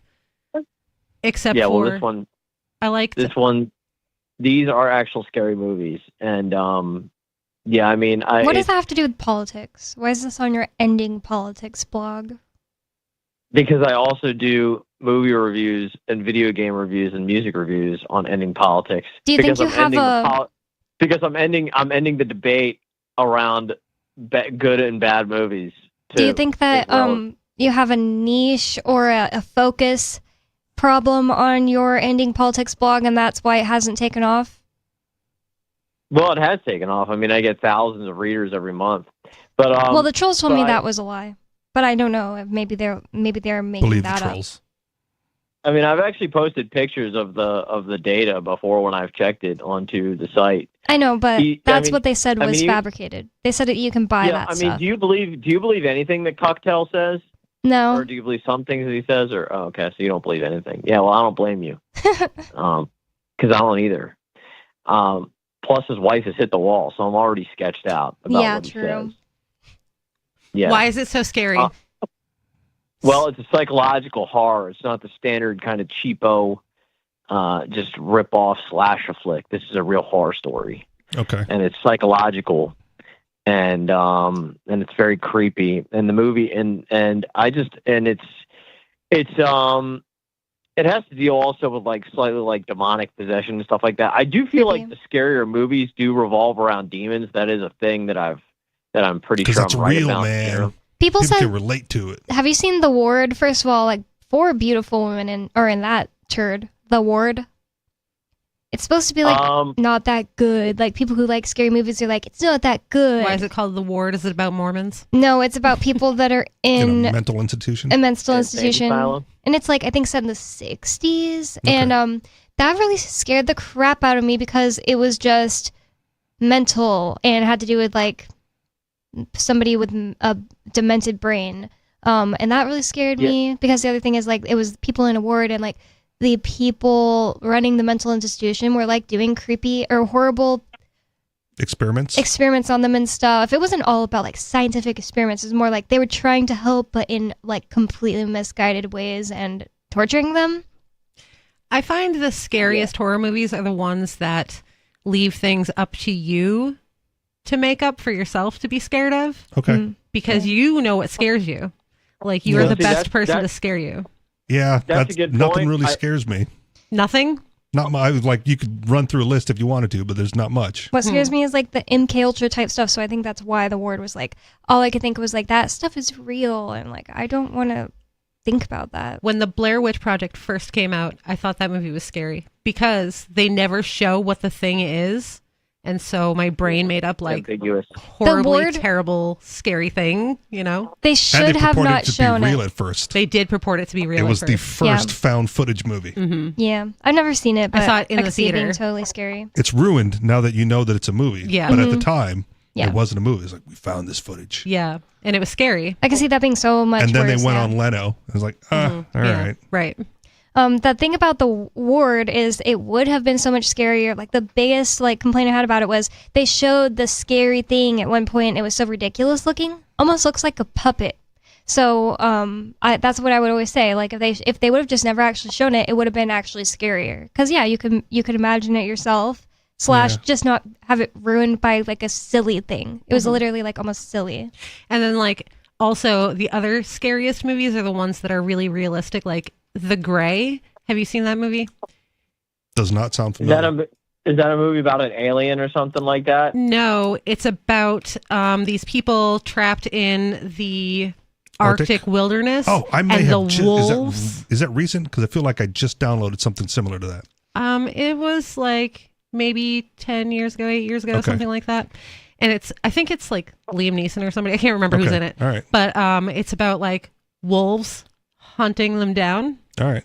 And that's scary. That's way Interesting. scarier than Yeah, like alien abduction. Well, I got to tell you, the reason that what makes Smile and Smile 2 so scary, and I do believe that the second one's even scarier, is that it is kind of ambiguous as to even like what's going on in any given moment. I mean, it's kind of like this drift into insanity with the main characters, and then plus the horrific, gory imagery is very scary, and then the demon itself when you finally do see it. I don't want to give any spoilers, but it's also pretty intimidating and scary too. Did this just like come out just recently? Probably the second one. Yeah, I saw it the day it came out. Turd likes to go to the movies. By himself. Because he won't ask to check out at the gym. Yeah, just ask her to go with you. That's a great thing. Did you ask her out? Well, that's funny because as I was walking out of the gym last night after I was done with my run, she was actually walking into the gym, and like I walked by her. I didn't look at her. I mean, I like looked at her out of the corner of my eye, but like I just kept my head straight, and then I walked out Oh, what the a door. coincidence! I just looked at her in the corner of my eye the other day. That's what you were telling us right now? Huh? I caught a glimpse of my dream girl. No, I didn't want her to catch me looking at her. You know what I mean? But, why? Because I don't know. I feel like. So then you got to open your mouth and say something like, "Ugh." I mean, hi. No, I don't. No, I don't like giving women that I'm actually attracted to attention, because attention is women's greatest economic source. They crave it. It's like a drug. Oh no, a Attention is woman like liking a you. drug for women. You got to give them a little bit so that you can take it away. Yeah, good point. Well, anyway, I was walking by her, and then she was walking in, and then I got out the door. I was like, damn it. I was like, should I go back in there and talk to her? Nope. That's way worse. That is way worse. If you chase after That's what I decided. That's what, and then I was like, well, if I go back in, then I'm going to be approaching her from behind, and how weird is that? You know what I mean? Yeah, that's creepy. You got to do like the pickup line where you give her the piece of paper with your number on it and say, hey, you dropped this. Like, oh, what's this? Oh, this is my number. What if she was like, oh, it's just a piece of crappy paper that I dropped. I don't care about it, and then just like puts it in her purse and forgets about it. That's probably what would happen. Because I would piece of crappy paper that I dropped. Who is this chick? I'd be like, what is this, a religious tract? And then just throw it in the trash. I mean, even if but it's better than nothing. Yeah. Even if she does look at it, it's glancing like, at her in your peripherals is far worse. Is that the end of the conversation though? Because if it's just like he dropped this, haha, and then you walk away, like I'm probably gonna look at it and be like, ew, give me his number. But if you talk to her, that's different. It's an opener. It's meant to like push the conversation forward. But if you even like invite her to movies, hi, you could, you absolutely could, but he's clearly not going to. If you like make a date, I would say I'm clearly not going to. But I would just say that in the old days, you know, what women would do is they would actually drop something, like they would drop their handkerchief on the ground, so that and that was like basically the sign, that's the sign, like, yeah, you could talk to me, you could pick up my handkerchief and start a conversation. People probably made eye contact back then. Yeah. Well, they did, and they also breathed each other's oxygen. I still see people walking around wearing masks. And I'm like, dude, you're wearing a freaking mask. Like, you're a maniac. You know, nobody can take you seriously. There's a guy in my gym. There's a guy in my gym I still see on the treadmill walking sometimes. He's wearing his mask while he's walking. It's just gross. And I'm like, COVID has ruined mask wearing. Well, not only that, but it's like, first of all, it's like, and in a way, I actually kind of want those people to keep wearing masks, because then I know who not to associate with. I know who is nuts and who isn't. So I've thought about this for a while, and I'm like, you know what? It's probably a good thing that those people are still wearing masks, because those are the people that I would probably pay to stay away from me. I'd give them money to not come near me. My favorite thing about the whole mask thing is that they were like, everybody has to wear masks because you don't want to get COVID and like kill grandma. And then people exploited it, and now they're like, no one can wear masks. Yeah. or else we'll like fine you or arrest you. Or whatever. Pre-COVID, I've been pulled over numerous times for wearing a mask in the car. Right. But it was a black mask. It was just like, I don't want you to know. I can't believe they can pull you over for that. They did. That's insane. And then they said, take off the mask. I said, in New was Hampshire? there a request or no? No, I wasn't here yet. This is pre-COVID. Yeah. Were you like, why? Is that against the law to wear a mask in my own car? Well, I asked them, there's a request and order, and one time they said, it's a request, and I went, no. Yeah. They went, well, we need to make sure that this is you on the driver's license. And I went, well, that's a card. So, you know, it's a piece of plastic. Sure. I'm me. Well, look, it might be wrong, but the reason why they pulled you over is because when you wear a mask, you look like a criminal, which is actually another reason why a lot of them do wear masks, because a lot of these criminals don't want people to know who they are. And now I can't do it anymore. I never even wore a mask, even at the beginning, when like there were a bunch of stores that like try to get you to do it to come in. I would just leave. I would just go to another store. But you didn't have to at any store, like maybe a bank or something. That's what Ian had to do it for. Well, they tried. Like I was walking into Home Depot once, and they wouldn't let me in without it. And I was like, fine. I was like, I'll go to True Value instead, and that's a locally owned business anyway. You little bitch. I still have the best COVID mask, and I'm just disappointed that nobody joined me in using it. You're like over the top one? Yeah, I bought a ballistics mask. Yeah. So it's level 3 bulletproof. Nice. And then I put mesh over the eyes so you can't see through it. And then I saw you wearing it, but I forgot what it looked like. Yeah, then I put a talk-to-speech app on my phone, and I just wouldn't talk to people through it. So I would like type and let my phone do the talking. So it was really creepy. It was creepy, yeah. I just had They Live. I had one that just said obey on it. Yeah. That's good. That I liked a lot. Nope. I had one that was just like black mesh, so it literally wasn't even a mask. But I only tried that like once or twice. Yeah. Should have got the bulletproof mask. Could have got a volume discount for everybody that wanted to like use that as their protest. Oh, when it first started too, I had like one of those, you know, those belly dancer masks that they wear with all the beads? Oh, yeah. I wore one of those and I was like, it's my mask. See, All a form of protest. but That's not what my as mom scary as kind of mine. used too. It was like a mask, but it was just mesh and it had like sparkles all over it. So it was basically you could totally breathe through it. Yeah, this was just like belly dancer bead mask thing. And that's also what Lana Del Rey got in trouble, quote unquote, not trouble, but like, oh, canceled. We were canceling her because she's wearing basically like the mesh one with the diamonds on it. It doesn't do anything. But none of them these do. these people don't understand that none of them do Mine did. anything. Well, maybe. Mine was like 10 yours millimeter did, yeah. ballistics plastic, man. I joked about like we should get gas masks with me and Yeah. Stu when it first went down. I was like, we Some should get people did gas that. masks and wear them out. Some people did that as well. I saw, at least on the internet, people wearing those masks that... Or the plague doctor plague masks. Yeah, the doctor plague masks. doctor. There we go. Couldn't Those are remember great. what it's called. I Hideous. I really there's like those, also- so I was really into that because I think the Creepy. aesthetic is cool. I wanted to buy a second ballistics mask and then have someone paint it, like the V for Vendetta mask, the Guy Fawkes mask. Nice. But again, Yeah, no volume I think discount. I think the better one is the guy online that wore a thong on his face, a backwards thong, and had like the strap going right in the middle of his head, and then like the back of the part covered his nose and his mouth, just barely. So, I Turd, think that's the most brilliant. You told me, or Yeah. you told us that you guys were making a bunch of eye contact before the gym. So now why do you not want to make eye Yeah. contact with her? Well, Just well, talk to this woman and get it over with.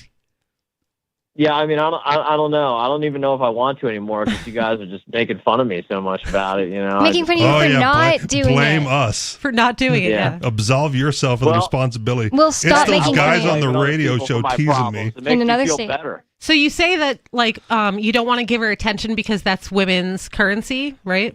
Well, yeah, I mean that is true. I mean, I do want to give her attention because I mean, eventually, I should ask her out. Of course, I hope I don't just wait till it's too late. You know what I mean? But So that's the thing. Like the people who are like, And- oh, if you give me attention, I'm no longer interested. Those are like low value people who are not worth your time. Yeah. So anyone who is worth anything is going to be like, they're obviously not interested. So now I am also no longer interested because playing games is not attractive.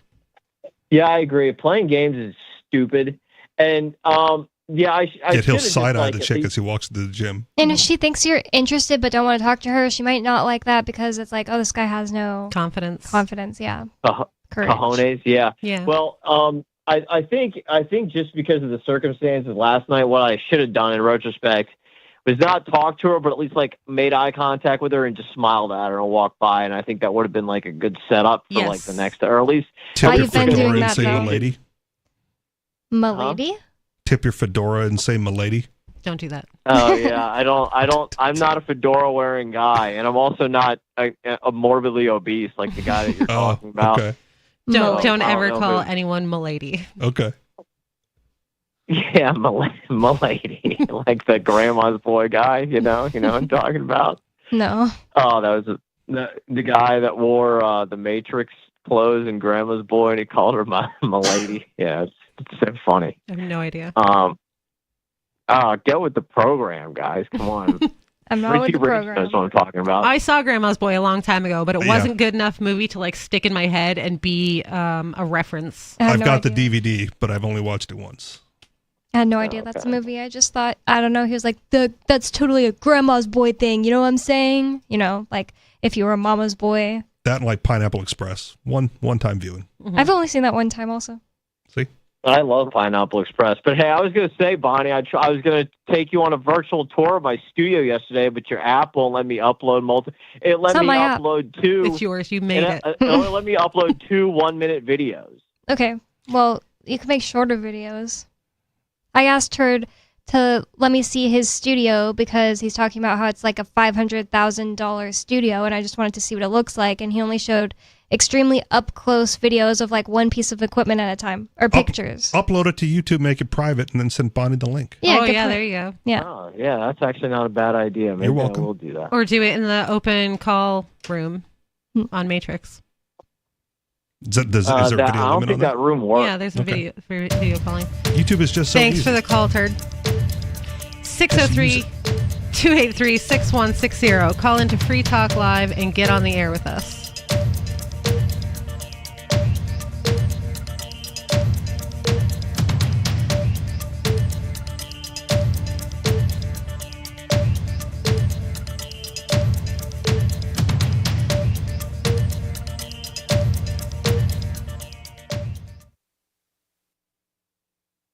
Free Talk Live. I said he was working for You criminals. called him a criminal, did you not? No, I don't he think might so. have just been a sucker. He said he was working for liars and thieves and criminals. Isn't that what we would call politicians?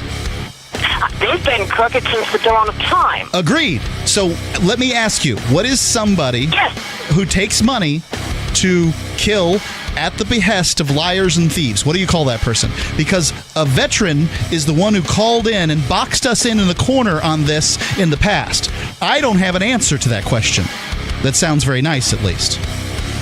Do you? Truthfully, no, I really don't have an answer to that question except to say he was doing his job. Well, I mean, that's what they said at the Nuremberg trials, right? They were just following orders. Free Talk Live, 7 nights a week from 7 to 10 Eastern at freetalklive.com. From Feature Story News in Washington, I'm Nick Harper. The US is investigating the leak of highly classified documents that detail Israel's plans for a retaliatory strike on Iran. US House Speaker Mike Johnson made the announcement on Sunday that 2 files marked top secret had appeared online on the social media app Telegram. The files appear to detail classified information and satellite imagery from the US National Geospatial Agency dated October 15th and 16th. The documents show Israeli Air Force and Navy preparations that could be part of planning for a retaliatory strike on Iran in response to its ballistic missile barrage on Israel at the start of this month. Johnson spoke about the leak on CNN. The leak is very concerning. There's some serious allegations being made there. Investigation underway, and I'll get a briefing on that in a couple of hours. There's a classified level briefing and then other, but we're following it closely. Look, I talked to my friend Bibi, Prime Minister Netanyahu, yesterday to encourage him. I mean, he's done an extraordinary job, I think, prosecuting that war, and if he had taken Joe Biden's advice, they'd be in a much weaker position right now. Former US President Donald Trump has served food at a McDonald's drive-thru in Pennsylvania as part of campaigning on Sunday. He used it as a chance to question his rival Kamala Harris's claim that she worked at McDonald's while she was in college. Trump surprised drivers by handing out fries and said his Sunday stint meant he had now worked at the restaurant for longer than Harris. I think it's inappropriate when somebody puts down all over the place that she worked at McDonald's. It was a big part of her resume that she worked at McDonald's, how tough a job it was. I love McDonald's. I love jobs. I like to see good jobs. Kamala Harris spent her birthday on Sunday at a church service in Georgia where churchgoers sang Happy Birthday. And she praised residents in the state who'd recently been affected by Hurricane Helene. Faith is a verb. We show it in action, in our deeds and in our service. Here in Georgia, we've seen it playing out in real time in just the last many weeks. Elon Musk has promised to give away $1 million a day to voters in Pennsylvania. The tech billionaire and supporter of Donald Trump is targeting the crucial swing state ahead of the US presidential election on November the 5th. To be eligible to win, voters must sign a pro-constitution petition created by Musk's campaign group, America PAC. However, the lottery has raised questions with legal scholars saying the scheme is illegal. Democratic Pennsylvania Governor Josh Shapiro also said he was against the lottery during an appearance on NBC. I think there are real questions with how he is spending money in this race, how the dark money is flowing, not just into Pennsylvania, but apparently now into the pockets of Pennsylvanians. From Bureaus Worldwide, this is FSN. You can stick it to the man and big tech. Join our FTL social mastodon at social.freetalklive.com.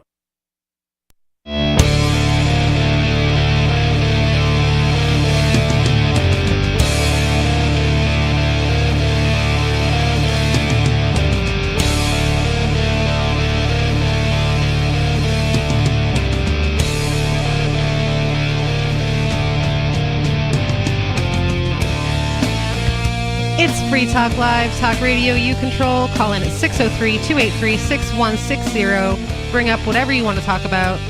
It's officially unofficial. We've been podcasting since podcasts began, but we've launched a new podcast anyway. It's not that new anymore. It's been going for 4 months. Well, it's finally back. Aria finally released an episode that's been sitting on the cutting board for some time. So. Okay, yeah. But she it had missed started, like 3 or 4 weeks or something. Yeah, she it missed started a few at weeks least in June because that was the first time I was on it in PorcFest. So Yeah. like 4 months old now. Mm-hmm. So the podcast is 30 to 45-minute show. It releases once a week, usually.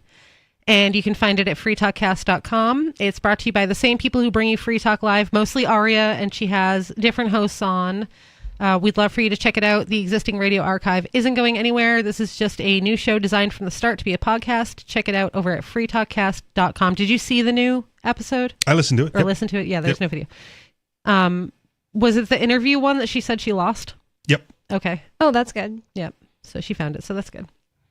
Yep. A couple of guys, but again, late, right? Like they were promoting an event that has since passed. Oh, no. Right. That's so unfortunate. Like, so unlucky that it got lost. Yeah. Yeah, that's no good.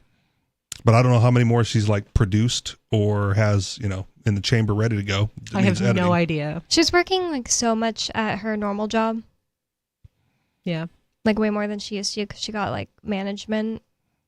I thought she was already management. Well, maybe she was already management, but she went higher up and the person that was like her old place quit. Oh, okay. So it's like she took on a lot more responsibility than she normally would for even just getting a promotion. Hmm. And then there was a time where the boss was on vacation all during all that, she was telling me. I blame the state. Yeah. She had a nice little side hustle going that made way more money than this job. Oh, yeah, And that's a they good point, yeah. Stole it all from her. Yep. Yeah. I was just agreeing And with put her you in jail. blaming the state just because. Yeah, for anything. Yeah. Just blame Well, them for anything. Like It's kind of cold today. I don't know. The How- state. Yeah. Okay. State of nature. I think it's The Moon is a Harsh Mistress from Heinlein. You guys read it? Heard about it? Mm-hmm. Okay. So there's a concept. Oh, I have heard about it. Oh, I've heard about Okay. it, not read it. Not I don't know. All right. I just didn't answer. Don't worry. There's a concept in the book that basically says like you have to interface with the state, Mhm. right? But you interface with the state on a small scale, and then you make your mega bucks and your big money, doing, I'm going to say agorist type things. I don't think they use that word in the book, but you do other things below board that you keep all of your income, and then you interface with the state on a very small scale, Mhm. right? So, if you're selling crypto and making millions in crypto, but you have to turn over something to the state for taxes so they don't look at that, right? Well, then you get a part-time job at Taco Bell. Right. Right? They're like, God, no, I just, I work at Taco Bell and this is my income from Taco Bell and that's all I make. You live modestly and, whatever, but you have this whole bankroll of stuff going on, but you keep that interfacing with the state. So when you're doing like the crypto stuff, right? I don't know if she was doing this intentionally, but if you're doing like the crypto stuff and making millions of dollars selling or trading Bitcoin, right? And then, you deliver Domino's on the weekend. I opened up a new bank account the other day. How dare you? I know. And they asked me some questions. And one of those was, where do you get your money from? Yeah. And I've never been asked that before. And it was so weird. None of your business. None of your, I just wrote husband. Nice. And it's like whenever you want to withdraw some money, they ask you what you're doing it for. But it's like, Really? Yeah. It's not like they have to tell you, you have to write it down or anything, but they're trained to do this because if you say something super suspicious, I guess they can deny it to you. Hookers and cocaine. And they're going to be like, no, you can't have your own money. Yeah. Yes. Well, That's absurd. But they will guise it as far as consumer safety by saying, well, we're just trying to protect you from those romance scams. Right? So if you're going to use it to Western Union money to some guy in California, Mhm. right? Maybe they go like, well, you might be getting scammed, ma'am. And then If they I won't say allow. it's for hookers and cocaine, are they going to say no? Maybe. Because I don't really know. Because I'm aware I think so. of hookers and cocaine being, I'm not going to marry the hooker and the cocaine is not great for me. Well, Ironically, not only maybe- might they say no, but they might close your account. Well, because you said cocaine, maybe not because you said hookers, but oh wait, I forgot hookers are illegal too. I was thinking Hookers hookers are illegal are here. strippers, right? Just now. Which you don't find many of those in New Hampshire anyway. Yeah, there's only apparently one strip One club. strip club in the whole Do they state. even get fully nude here? I don't know. I've never been to it. I don't know. I don't think they do. Okay. I don't think New Hampshire, they get fully nude. Prudes. You go to Massachusetts. It's right there. Not if you live in like the northern country.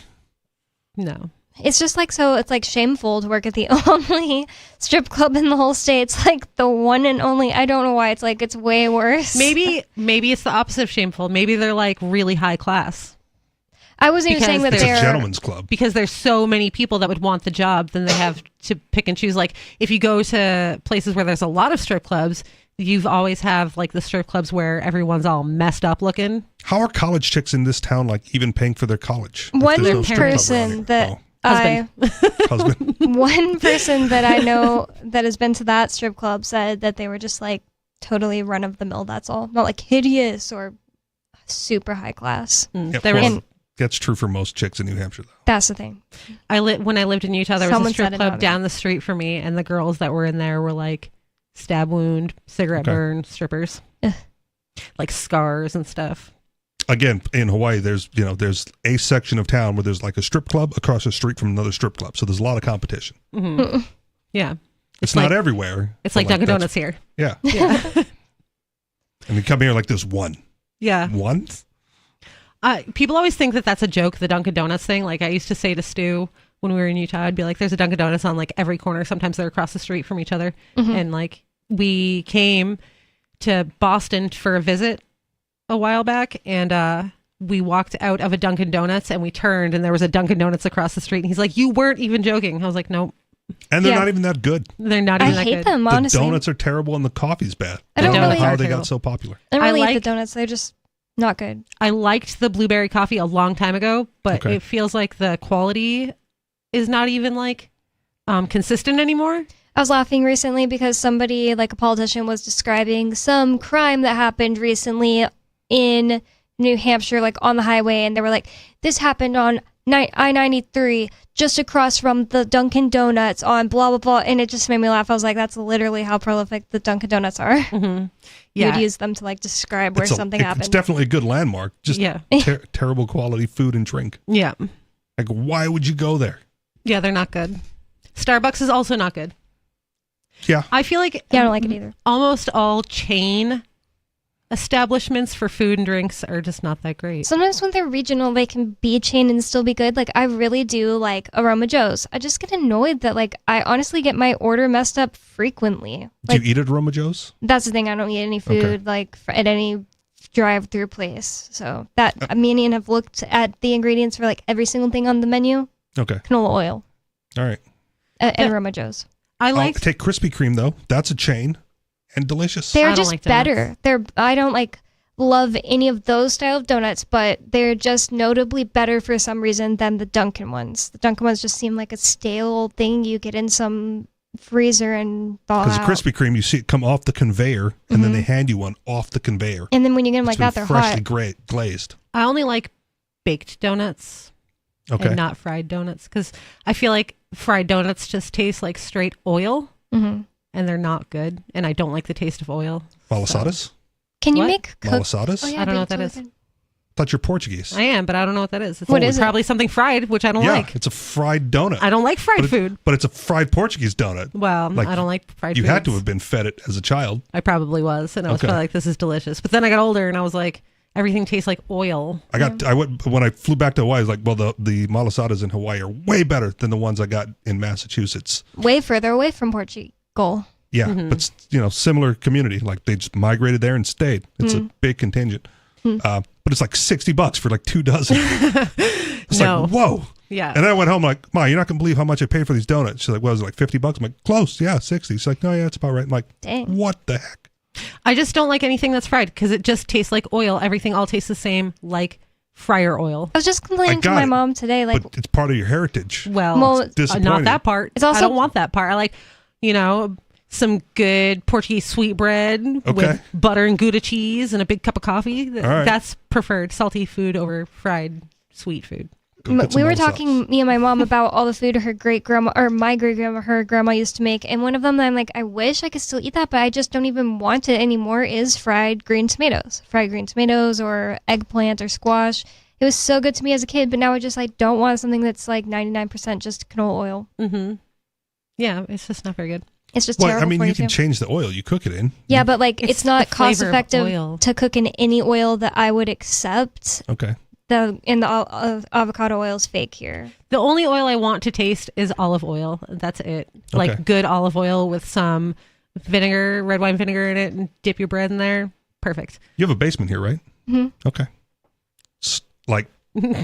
That's a creepy question. No, because. Okay. Period. Just kidding. I'm getting to a point because Yeah. I want basement mostly for like prep storage. Mm-hmm. But also, if you wanted avocado oil, you can get like a 5-gallon jug of it. The thing about avocado oil is I don't trust any of it, and it's not that I want regulation, but there's no regulation on it not being cut with a canola oil in America, so it could just be canola oil. I like legit. I like raw coconut Just oil. Or coconut oil. Just get a big vat of coconut And oil I would not and put it in the basement. I would not fry something savory in coconut oil. I like coconut oil like to just sit there and eat, but like I don't use it to cook savory food in because it's just like coconut oil. You don't like Thai curries and stuff? No, honestly, I legit don't. I don't like curry. Either way, like pick your oil that you want. Just get a restaurant supply version of it, and then it's cost effective. Then you can do what you want. Yeah. Maybe I could. Food. And store it in the basement so it's not taking up space up here. I thought about buying an air fryer because you don't have to use like a bunch of oil to fry things. But Don't then get me I didn't get one because I was like, they're covered in ceramic toxins and I don't really want that. In plastic. a lot of Don't them. air fryer is all marketing. I don't know. I've never used one. I'm telling you right now, air fryer is all marketing. When we were kids, it was called a toaster oven. Yeah, I have a toaster oven. That's one it's reason the same technology. I'm not interested in that at all. Yes. Wow. You can put a little oil in your toaster oven and fry things, quote unquote. The technology behind like a standard toaster oven is convection, which is hot air blown around the inside of the oven. Convection oven, not a toaster oven. Same thing. A toaster oven has like coils. Mine has Convection both. ovens have the fan. Mine's called a toaster oven, but it can do. You have a setting, and you could set it to convection. Yeah. All it does is turn the fan on. The coils heats the coils generates the heat, and the fan blows the hot air around. Yep. And that's what an air fryer is. That's it it? just blows hot air around. That's yes. stupid. That's it. But they sold it. They took the same technology That's as your so convection oven, your toaster oven, whatever. They look the same, and they're practically the same. And then they put a basket in there so it looks like a fryer, but it's the same technology. It just blows hot air around. So if you want to do something in your air fryer, and you don't have an air fryer, but you have a toaster oven lying around with the convection setting, just do that. It makes so much sense too because Okay. like if I have Those are like much some cheaper. chopped up potatoes that I've already cooked, a lot of people will be like, "Oh, just throw that in my air fryer." I just throw it in my convection oven. Toaster oven. I you just can use like put a little regular oil. normal oven. But different To cook because that things. doesn't blow the hot air around. It doesn't blow the hot air That is around. just straight heat. Oh. Mm-hmm. I just thought it's the reason I use the toaster oven over an oven is just that I feel like that takes a long time to do its thing and like requires a big old thing for me to wash instead of a little tiny tray that I just Yeah, I wash got to once feed in a 4 while. people, so like a toaster oven wouldn't even be big enough for most things unless I got like a gigantic convection oven, toaster oven thing. Cheaper than an air fryer. Yeah. Same technology. Maybe I'll get one for Christmas. I don't know. And we'll see. Bonnie, just buy smaller pans and throw it in the big oven. You don't have Oh you know. yeah. Yeah, I guess you don't that's have a to good have point, an too. But then I oven-sized also have to pan. wait for it to turn or heat up with the toaster oven. You just put it right in. How long does it take for your oven to preheat? Well, it takes longer than no time. Oh, well, that's true. Yeah, it's bigger space. Yeah, toaster ovens are no time. I haven't used one in a long time, so It's like my replacement for a microwave, which I still own a microwave, and I use it for tons of things, especially thawing stuff. But I use it to thaw stuff, and I use it to heat up liquids because it's not going to damage your liquids or give you cancer, quote unquote. And I don't believe that it gives you cancer anyway. I don't believe that it gives you cancer. I just feel like they don't cook things right. Mhm. And so I just don't have one because I never cook anything with my microwave. The Yeah. only time I find myself missing one is when I need to melt chocolate for something. Mhm. Because then I got to pull out a double boiler instead of just stick it in the microwave for a few seconds. What are you cooking in the microwave? What gets cooked in the microwave? Nothing. Yeah, I don't have a microwave. cook anything in the I don't- microwave. well, As a but kid, my point I is, did. it's like the purpose is to Like reheat. popcorn. Okay. I used to quote unquote cook like microwave food in the microwave. Now Or I like don't do that. reheating But it's something. pre-cooked food, and you just heat it Yeah, back up. well, that's what I meant. Like heating something up. That's I the don't- thing, though. I It don't doesn't heat bother anything me. up that I can't do in the oven. It doesn't bother me to reheat it in the microwave because I use super short bursts anyway. Like I'm not gonna like need to be cooked evenly. I put short bursts, spin or stir. That's short on the instructions on most microwavable food. Stop Yeah. halfway through, mix it, cook it again. Yeah, but like super short bursts. Ian will put his stuff in the microwave for like 2 minutes at a time. I never do that. I do like 1 minute is the longest I would cook it, because the only thing that harms your food is to overcook it. Or not the only thing, but a huge thing that harms your food is to overcook it. I don't think it blasts it with radiation and then you're eating that like some people act like. I just don't. No, I put it in for 3 minutes or whatever, and then I just mix it all at once.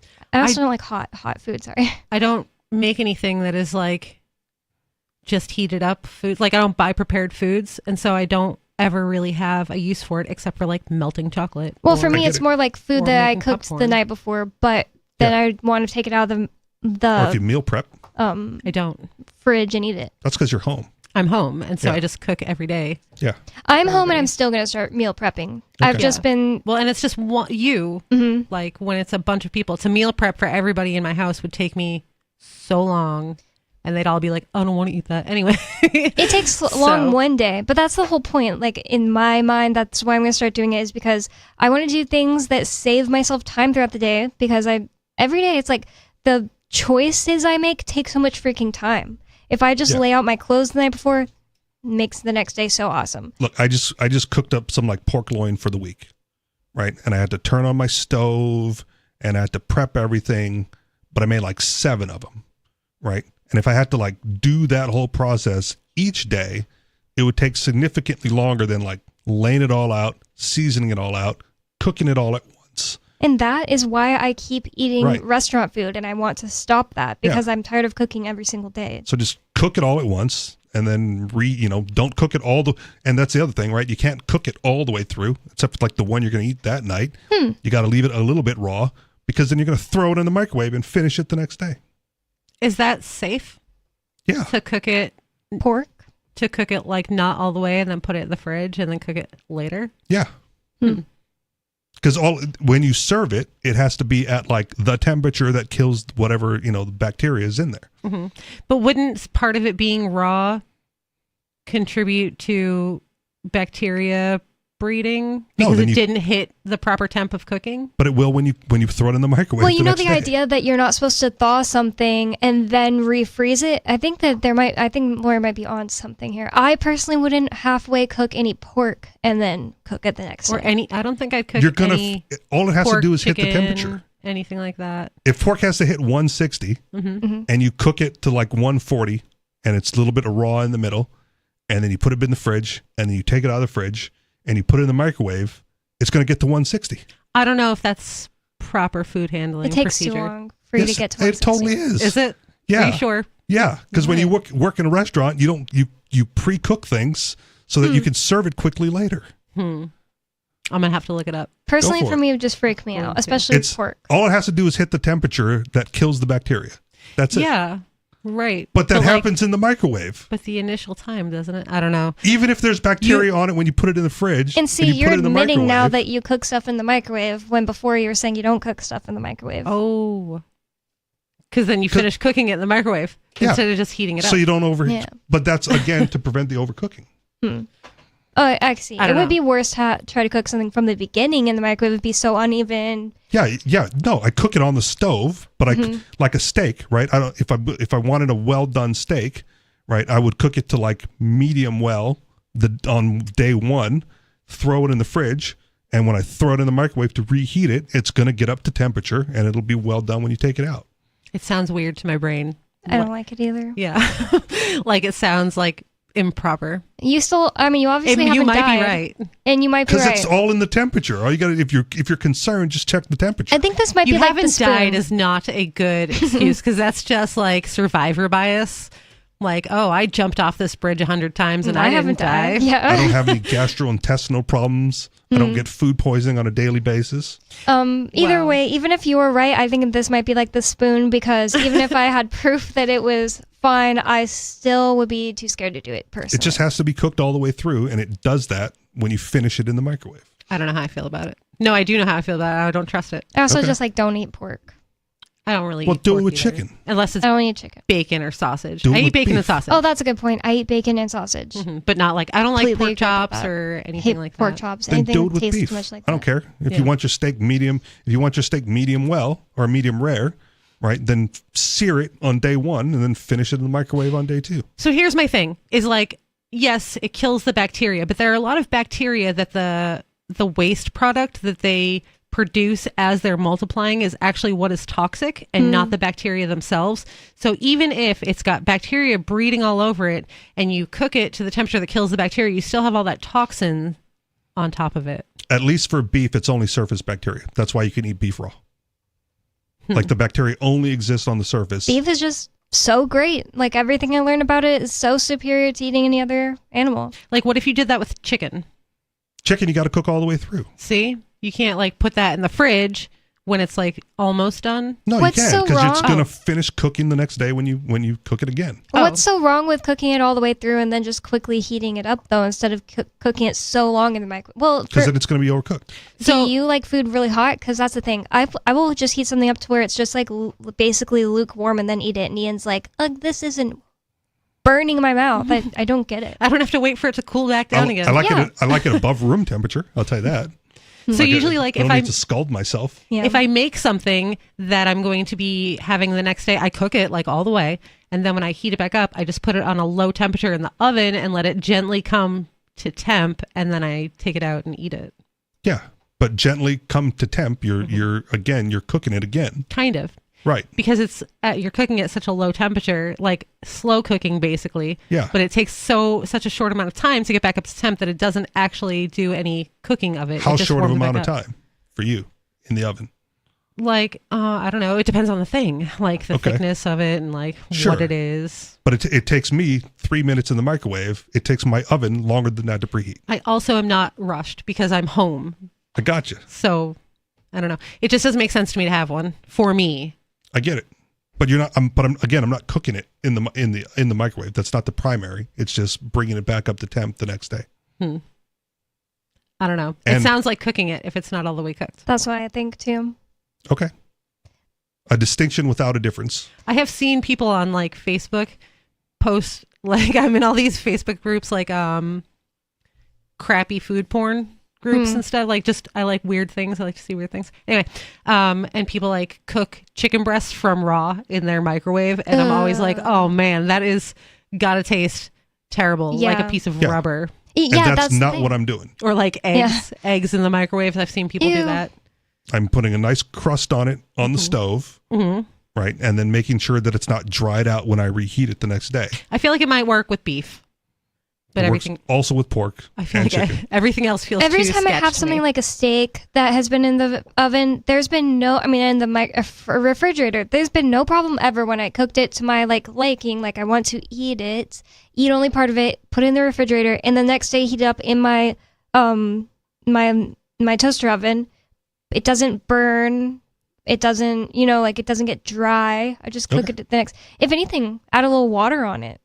If it's just plain meat. But I really don't like the taste that I get whenever I've heated up like any meat in the microwave, except for like maybe like some like pepperoni on a pizza, something like that. Like that is fine. But like chicken, it gets rubbery and that creeps me out. But I don't really eat chicken. Like almost like I literally don't remember last time I ate chicken. Maybe I would suggest if it gets rubbery, you're overcooking it in the microwave. that is definitely a point. Yeah.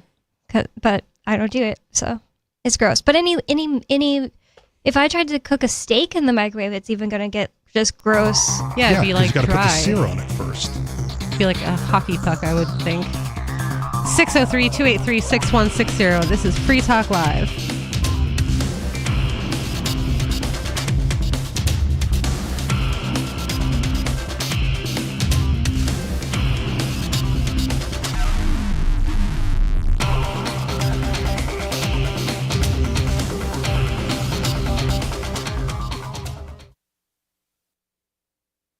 Hi, I'm Derek J. To me, an activist's calling is to actively work to advance a cause.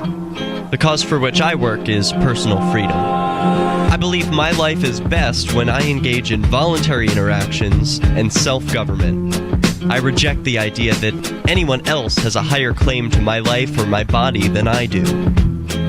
I see people who call themselves the government as a threat to my personal freedom. I realize you may feel differently, but my relationship with the people who call themselves the government is completely involuntary. If Starbucks used some of its money to drop bombs, I wouldn't shop there. So why would I support the American empire? The empire does not require my consent. Derek J's Victimless Crime Spree.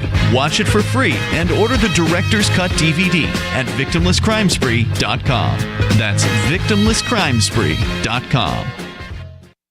There are basically two types of advertising, direct response and branding. Radio's great for direct response with its low cost to listener ratio, but audio can't be beat for branding, which is a longer term endeavor. You want to be the first thing that someone thinks of when they think about your product or service. If you have a local business that you want kept top of mind in your community, call the station. If you need national reach, Free Talk Live's got around 200 radio stations, millions of monthly listening sessions, can suit all budgets, and if we don't think we're right for you, we'll tell you. Email me, mark@freetalklive.com. Tired of cancel culture? Sick of mega tech corporations holding an axe over your head? Join the LRN.FM Matrix chat server. It's self-hosted, so no one else can tell us what to do or say. Don't like the existing channels? You can make your own. You can even connect into some of our channels from other Matrix servers. It's federated. For the full LRN.FM Matrix experience, though, you should join our server via the step-by-step instructions at chat.lrn.fm. Chat.lrn.fm.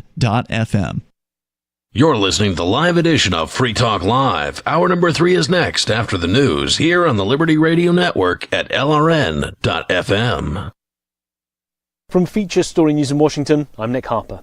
The US is investigating the leak of highly classified documents that detail Israel's plans for a retaliatory strike on Iran. US House Speaker Mike Johnson made the announcement on Sunday that 2 files marked top secret had appeared online on the social media app Telegram. The files appear to detail classified information and satellite imagery from the US National Geospatial Agency dated October 15th and 16th. The documents show Israeli Air Force and Navy preparations that could be part of planning for a retaliatory strike on Iran in response to its ballistic missile barrage on Israel at the start of this month. Johnson spoke about the leak on CNN. The leak is very concerning. There's some serious allegations being made there, investigation underway, and I'll get a briefing on that in a couple of hours. There's a classified level briefing and then other, but we're following it closely. Look, I talked to my friend Bibi, Prime Minister Netanyahu, yesterday to encourage him. I mean, he's done an extraordinary job, I think, prosecuting that war, and if he had taken Joe Biden's advice, they'd be in a much weaker position right now. Former US President Donald Trump has served food at a McDonald's drive-thru in Pennsylvania as part of campaigning on Sunday. He used it as a chance to question his rival Kamala Harris's claim that she worked at McDonald's while she was in college. Trump surprised drivers by handing out fries and said his Sunday stint meant he had now worked at the restaurant for longer than Harris. I think it's inappropriate when somebody puts down all over the place that she worked at McDonald's. It was a big part of her resume that she worked at McDonald's, how tough a job it was. I love McDonald's. I love jobs. I like to see good jobs. Kamala Harris spent her birthday on Sunday at a church service in Georgia where churchgoers sang Happy Birthday. And she praised residents in the state who'd recently been affected by Hurricane Helene. Faith is a verb. We show it in action, in our deeds and in our service. Here in Georgia, we've seen it playing out in real time in just the last many weeks. Elon Musk has promised to give away $1 million a day to voters in Pennsylvania. The tech billionaire and supporter of Donald Trump is targeting the crucial swing state ahead of the US presidential election on November the 5th. To be eligible to win, voters must sign a pro-constitution petition created by Musk's campaign group, America PAC. However, the lottery has raised questions with legal scholars saying the scheme is illegal. Democratic Pennsylvania Governor Josh Shapiro also said he was against the lottery during an appearance on NBC. I think there are real questions with how he is spending money in this race, how the dark money is flowing, not just into Pennsylvania, but apparently now into the pockets of Pennsylvanians. From Bureaus Worldwide, this is FSN. With FSN Spotlight, I'm Simon Marks, with more today on the burgeoning diplomatic crisis between India and Canada, following the killing of a Sikh cleric in British Columbia last year, and fresh allegations by Canada that India has been plotting to murder Sikh leaders on Canadian soil. The issue erupted anew last week when Canada expelled 6 diplomats, and India furiously denied any involvement in any kind of plot, demanding that the Canadian authorities provide provide evidence to support their allegations. Carla Ann Robbins is with America's Council on Foreign Relations. We know that Russians go around murdering their opponents overseas. Certainly we know the famous case of Jamal Khashoggi from the Saudis. We really don't expect this from a sort of democracy like India. These diplomats are accused of being part of a broad criminal network to harass Canadian Sikhs, and they say they're tied to this murder in June of Sikh separatist leader Hardeep Singh Nijjar. So this has become a really, really high-profile face-off between the Indian and Canadian governments. Meanwhile, the United States is backing Canada's claims and is urging India to cooperate fully with the investigation launched by America's northern neighbour. The row has plunged Prime Minister Justin Trudeau's relationship with Indian Prime Minister Narendra Modi into the deep freeze and could soon have implications for the US-India relationship as well. With FSN Spotlight, I'm Simon Marks. And the main news again, the US is investigating the leak of highly classified documents that appear to detail Israel's plans for a retaliatory strike on Iran. Former US President Donald Trump has served food at a McDonald's drive-thru in Pennsylvania as part of campaigning on Sunday. And Elon Musk has promised to give away $1 million a day to voters in Pennsylvania, but it's raised questions about its legality. There's more from us on X at Feature Story. That's Feature Story News. Nick Harper reporting. McDonald's is now offering bereavement prices, and a sexual predator gets tenure.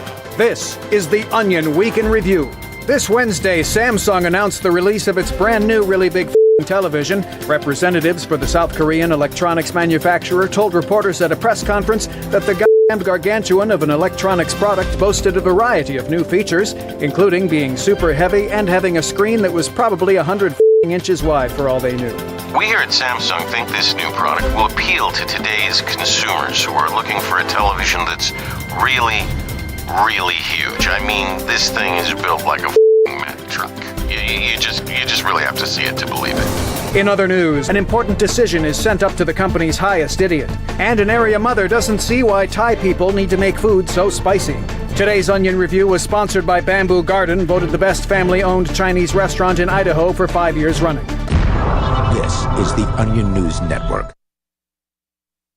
Don't miss a moment of Free Talk Live. Get our archives daily via our podcast at feeds.freetalklive.com.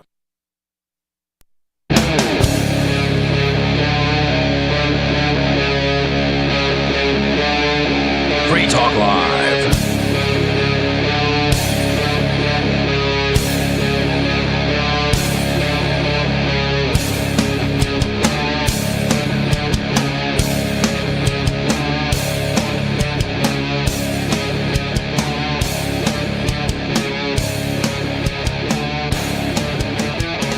It's Free Talk Live, talk radio you control. Call in at 603-283-6160. I'd like to thank Prometheus for being an amplifier with us here at Free Talk Live.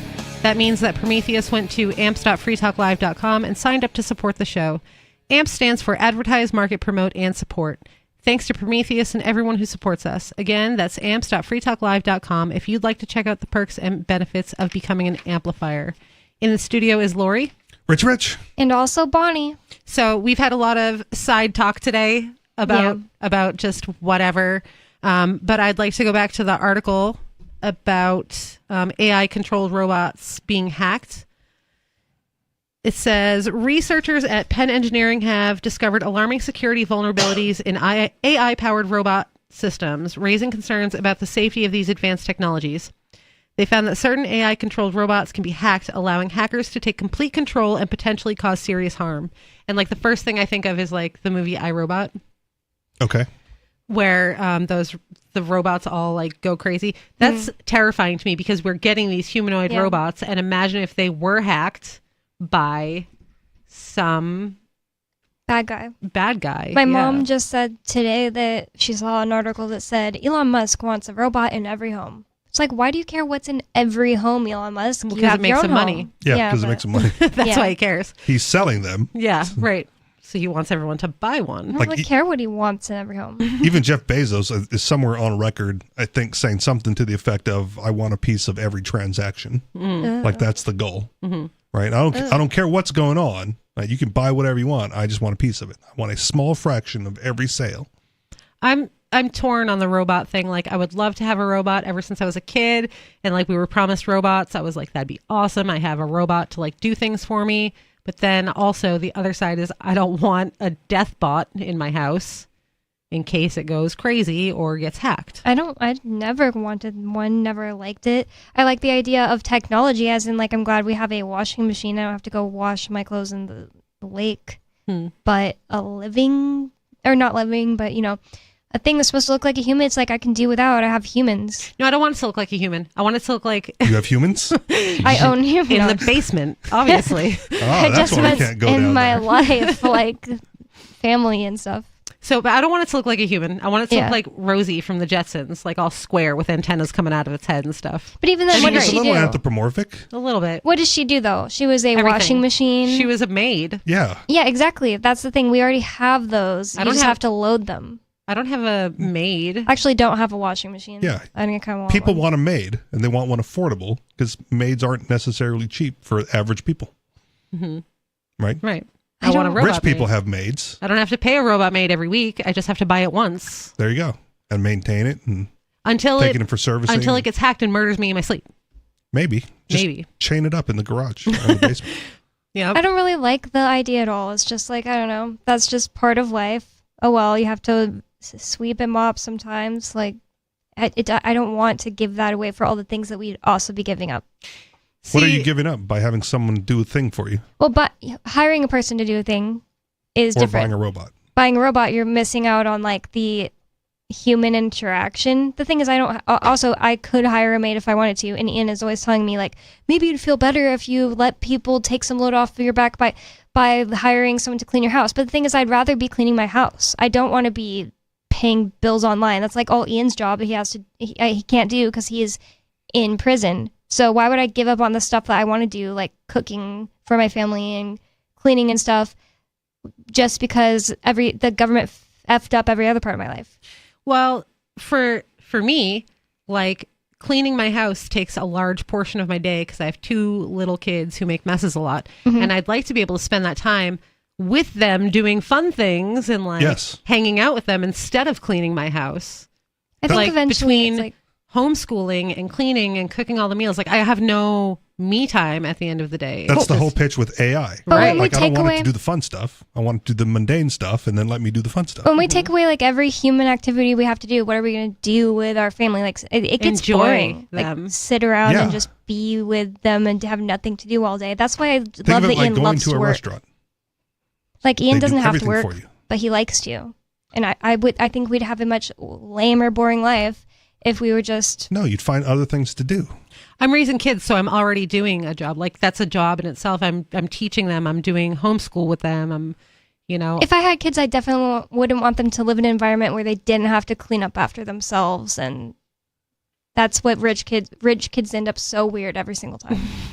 In fact, I've noticed it They do so end much up more weird. recently as I've gotten older. I think that rich kids end up sometimes less fortunate than just like poor kids or like average kids. Okay, like dirt poor, no.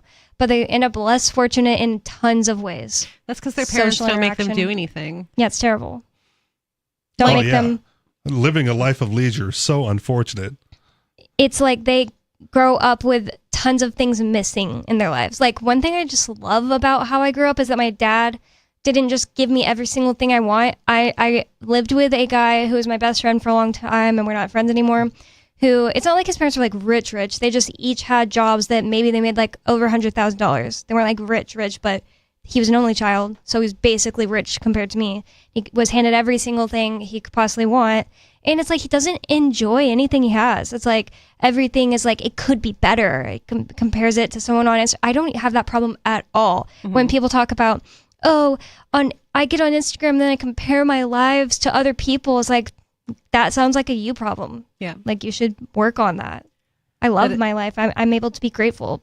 There are people that don't have the ability to be grateful because of their parent bringing. Unfortunate. I agree to a point, but I feel like if you have a job or kids, right? I was pointing at Richie because he has a job. Me and Bonnie don't have jobs where we have to leave and go do a job. Yeah. Or like you have kids, or you have something that takes up a huge portion of your time and effort, and then you add all of the the household tasks on top of that, you end up with like no time for actual leisure in the That's end. why I think people make family units. It's like Ian would do all the type of things that are necessary to make money, and I would do all the stuff at home. Mm-hmm. Yeah. And then now you could have someone who also did that, and then you could spend more time with Ian. I doing spend other things. every second of my life with Ian, except sometimes we're in different rooms because I'm vacuuming. Yeah. And that's like, actually, we both understand that that's kind of nice. I get it.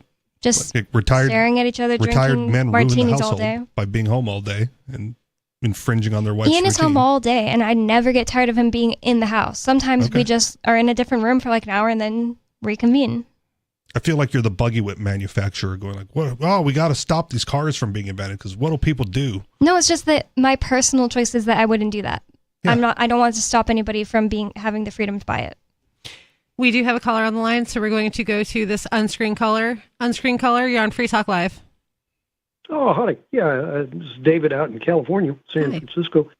You know, you all, with this conversation, you might get a kick out of a book that was written, I think it was written in the 50s. It was called Madness in Power. And it gives examples of all of these famous kings and Caesars and different people who were given power. And they either were crazy at an early age, you know, like Nero or Caligula, or in the case of King Tut, I guess he was only 8 years old when he came into power. And he didn't know doodly squat about, you know, agriculture or, you know, the industries of ancient Egypt. And he has a dream one night to go build a city in a section of Egypt that had no water. And he ended up sending 20,000 people out there to their deaths because they had no water. And if you look at, you know, when they dug him up a few decades ago, they have done x-rays of him, and it turns out that he may have had every bone in his body broken by somebody who was so furious at him for killing those 20,000 people based upon a dream.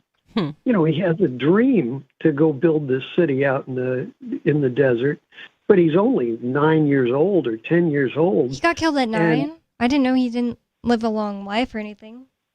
Oh, yeah, I think he was dead by the time he was 12 or 14 or something like that. It's uncertain, you know, what his exact age was, but he was a young teenager when he was It's just like, when he died. I feel like we were talking yesterday about how puberty is an important process to go through. I feel like, yeah, being just given power is like you didn't go through the process to get respect from other people in order to be handed that power. So maybe he's not mad, but he was not actually intelligent enough to have that position. And kids are sociopaths until a certain age. Yeah. Like Yeah, just you're naturally. You're exactly right about not having the ability to, you know, be challenged, what it's like to, you know, puberty to, you know, to become an adult. I mean, it was an amazing scandal. What was even more amazing, one of the people, you know, Columbus was authorized to go by Queen Isabella and King Ferdinand, I think. And Queen Isabella's daughter eventually became queen, and she was really... she was a good-hearted soul, and the aristocrats of England or of Spain at the time couldn't allow a good-hearted soul to become queen, and so they basically locked her in a tower and never let her come out. And they would just give, you know, the Grand Vizier or whatever, the aristocrats would give pronouncements in her name. But she was never allowed to basically have a mind of her own and a good conscience, you know, direction for Spain. And it became so brutal. It somewhat led to the Inquisition years, where if you're paying attention, there's a lot of discussion about Christopher Columbus right now, because whether he was a Jewish kid or Jewish sailor, and he left on the very last day that Jews could be in Spain. The Inquisition kicked them all out, and he went on his voyage on that same day. And the idea that he goes on to have this utterly brutal run of, killing Indians. I think there's almost nobody left in the island of Hispaniola when he landed there. He basically killed them all for, trying to get gold out of people, and then spreading diseases killed the rest of them. But this book, Madness in Power, really gives you a lot of insight to the directions of people. And the last thing I was going to end with, money used to be your reputation was based on it. If you were a good craftsman, if you were a good farmer, if you were a good, name a field, a cook or a social worker or whatever, and your money was your reflection of reality and your reputation. But if people come along and steal that money and steal it and steal it and the thieves steal from each other, and then they go out and gamble on it, that ruins not only the lives of everybody else, but after a point, you can't trust a rich person anymore because their money only based upon what they stole. Well, also, on top of that is a lot of these gigantic, too big to fail companies are in bed with the government. And so that's how they're amassing these giant fortunes, is the government's stolen money, bailing them out. Yeah, stolen money, and making sure that they don't go under. That's such a good point. Like without people being dishonest, like money could serve another function of, basically like a reputation system. But I don't feel like it does right now, because of the fact that, like, I don't know, Elon Musk is a billionaire and he used government to basically welfare him to that state. That's the free market position, right? You look at how wealthy someone is, and you go like, they gave at least that much good back into society, because if all transactions are voluntary, right, they traded that much value with how much they produced. Mm-hmm. But that only happens with voluntary actions, right? Which is why it's distorted in today's modern economy. Mm-hmm. Exactly. It's distorted because of like dishonesty. And one thing that annoys me so bad is like, we can't have anything nice because of dishonest people. Like, I can't trust almost any of these TikTok's haunted things anymore, because every other one, it's like, wow, this seems like a hoax. And it's like, it's annoying that somebody, like, one huge thing right now is like mimics. Like, if you can totally easily create a video of yourself in your room and be like, I think that there's somebody out there with the voice of my mom, but my mom has been gone at work all day. And it's like, you could easily fake that. So many of them seem fake. And it's like, man, there aren't people with like this. There aren't enough people with just like wonder about the world. Like, oh my God, I've heard of this type of ghost that can, I don't know. Mm-hmm. It just happens to me. So I believe it, but I don't believe all the ones that I see online. Right. I'm not saying not true. It isn't true at all. I'm saying like, man, you can't even like go onto the internet with good faith to like research like interesting things in the world. You think people anymore. would do that? You think people would just go on the internet and lie? Much like the Blair Witch Project, if you look at it as what it is, entertainment, then it doesn't have to be factual. Right. Yeah, but that's just, I don't want to be entertained in that way. I'd rather be entertained with like a good put together scary movie. That's why like sometimes also not factual. That lady like yeah, I know, but then I'd know. Like this lady Loie Lane, she's always talking about these scary things, and some of them she goes, so that one seems a little fake, but like it was so well done that I added it to, and I'm like, ew, like if I wanted to go watch like a crappy like short film basically based on something that seems like it could be real, that would just be a choice I would make, and I would go do that. That's why I don't watch those ghost hunter ones. I don't know if I shared this here, but when we were kids, we had a friend who we knew was a liar, and we would always catch him in the lies. Mm-hmm. And at one point he finally admitted, he goes, yes, I lie, but my stories are so much better because of it. I go, oh, okay. He's not trying to be truthful. He's trying to entertain. Right? And if you go like, well, now we don't believe his stories, but can we enjoy the story still? Absolutely. Well, I wouldn't like hang Hansel out with and Gretel. like that. Why not? He's a great storyteller.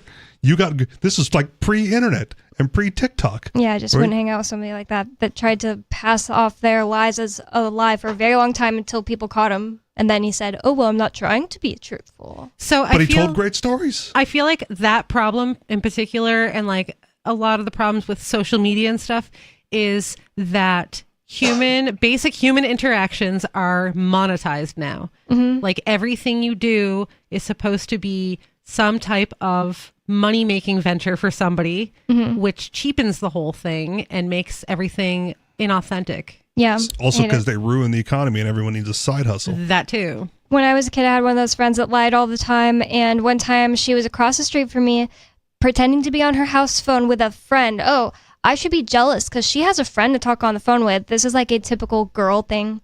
And she's talking loudly, laughing with her friend. And I know her house phone number because we've lived across the street for so long. And I call it and it like rings in her ear and she's just like in shame, like walked inside. That's hilarious. And me and my siblings were laughing. So good. So mean. But watch your TikTok videos not for truthiness, but for entertainment value. I have like way better ways to be entertained. Okay. Well, then don't watch them at all. Go entertain yourself some other way. Right? Like, again, I watch That's the thing. Like, wrestling. I have to give up something that entertains me most of the time because people are in there, like, interspersing lies. That's what sucks. You just said you're not entertained by it. There's better ways to be entertained.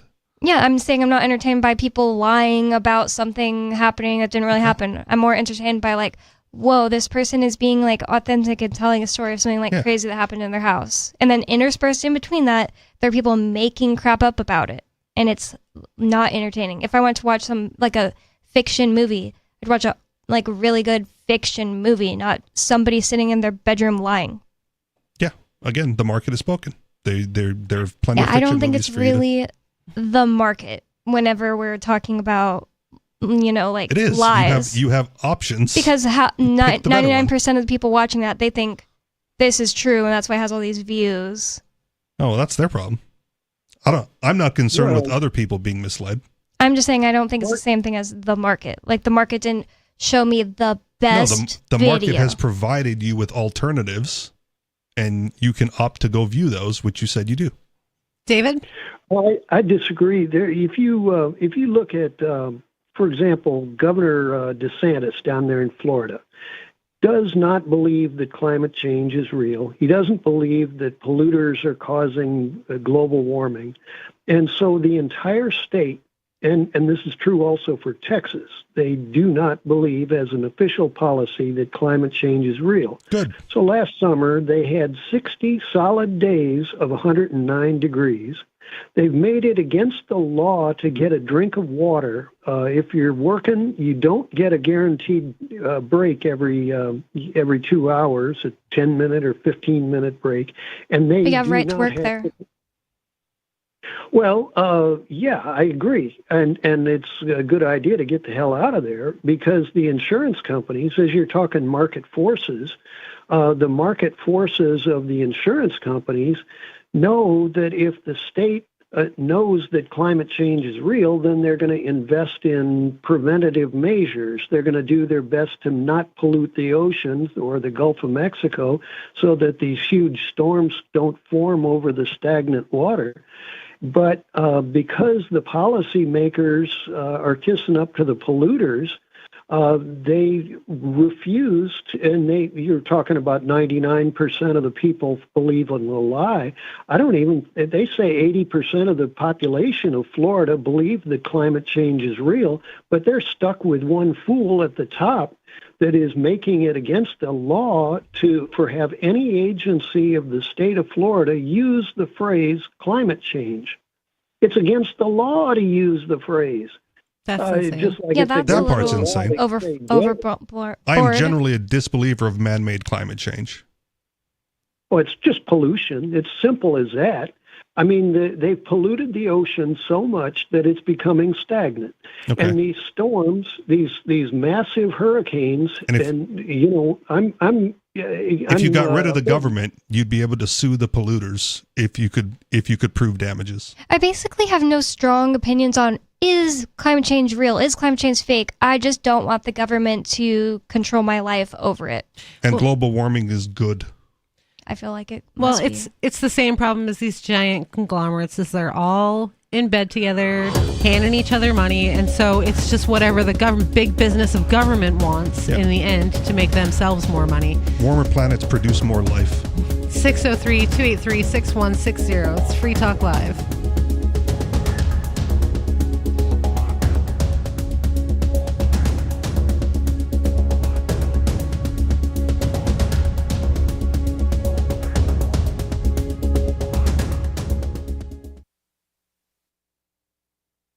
This hour of Free Talk Live is brought to you by Dash Digital Cash. Dash is the cryptocurrency designed to be used for spending. In addition to being one of the world's first cryptocurrencies, Dash was the first crypto project to have a decentralized autonomous organization that to this day continues to improve and promote Dash. Every month, 10% of the mining rewards go into a treasury. Anyone with one Dash to spend can put forward a proposal to the Dash masternodes. The masternodes vet the proposals and decide which ones move forward and are funded by that treasury. Nowadays, DAOs are plentiful, but Dash paved the way by doing it first, nearly a decade ago. Dash is one of the oldest cryptocurrencies and is widely available on exchanges, including the decentralized Maya protocol, and in multi-crypto wallets. It's easy to get and use Dash. Start by learning more at dash.org. Thanks to the Dash DAO for sending us 32 Dash per month to promote Dash on the air. Visit dash.org to learn about Dash. Dash.org.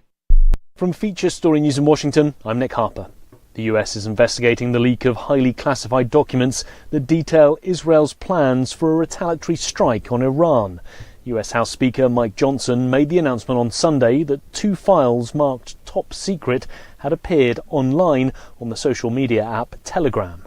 The files appear to detail classified information and satellite imagery from the US National Geospatial Agency dated October 15th and 16th. The documents show Israeli Air Force and Navy preparations that could be part of planning for a retaliatory strike on Iran in response to its ballistic missile barrage on Israel at the start of this month. Johnson spoke about the leak on CNN. The leak is very concerning. There's some serious allegations being made there. Investigation underway, and I'll get a briefing on that in a couple of hours. There's a classified level briefing and then other, but we're following it closely. Look, I talked to my friend Bibi, Prime Minister Netanyahu, yesterday to encourage him. I mean, he's done an extraordinary job, I think, prosecuting that war, and if he had taken Joe Biden's advice, they'd be in a much weaker position right now. Former US President Donald Trump has served food at a McDonald's drive-thru in Pennsylvania as part of campaigning on Sunday. He used it as a chance to question his rival Kamala Harris's claim that she worked at McDonald's while she was in college. Trump surprised drivers by handing out fries and said his Sunday stint meant he had now worked at the restaurant for longer than Harris. I think it's inappropriate when somebody puts down all over the place that she worked at McDonald's. It was a big part of her resume that she worked at McDonald's, how tough a job it was. I love McDonald's. I love jobs. I like to see good jobs. Kamala Harris spent her birthday on Sunday at a church service in Georgia where churchgoers sang Happy Birthday. And she praised residents in the state who'd recently been affected by Hurricane Helene. Faith is a verb. We show it in action, in our deeds and in our service. Here in Georgia, we've seen it playing out in real time in just the last many weeks. Elon Musk has promised to give away $1 million a day to voters in Pennsylvania.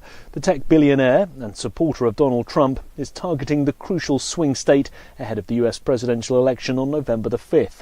To be eligible to win, voters must sign a pro-constitution petition created by Musk's campaign group, America PAC. However, the lottery has raised questions with legal scholars saying the scheme is illegal. Democratic Pennsylvania Governor Josh Shapiro also said he was against the lottery during an appearance on NBC.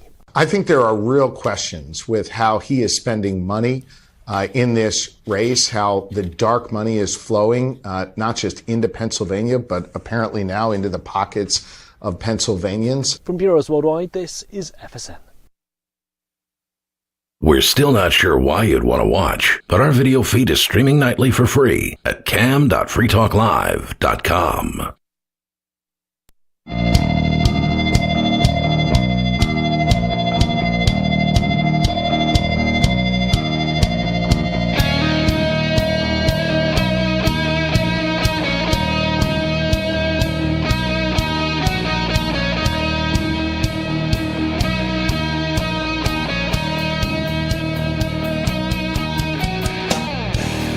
Free Talk Live, talk radio you control. You can call in at 603-283-6160. Bring up any subject you like. Free Talk Live is brought to you by LibertyMinded.com. Official Free Talk Live gear like t-shirts and hoodies are available at LibertyMinded.com. Plus, you'll find a unique collection of cool and funny Liberty-oriented clothing at LibertyMinded.com. That's LibertyMinded.com. In the studio is Lori. Richie Rich. And Bonnie. We're going to go to Sarah in New Mexico. Hi, Sarah. Sarah. Oh, yeah. Hi. See?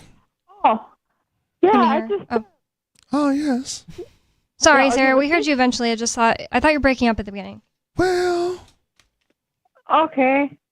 Hey, New Mexico, we have a high enrollment of students coming to New Mexico. Supposedly, we have a 'Cause it's Eastern an easy A. University. Mm.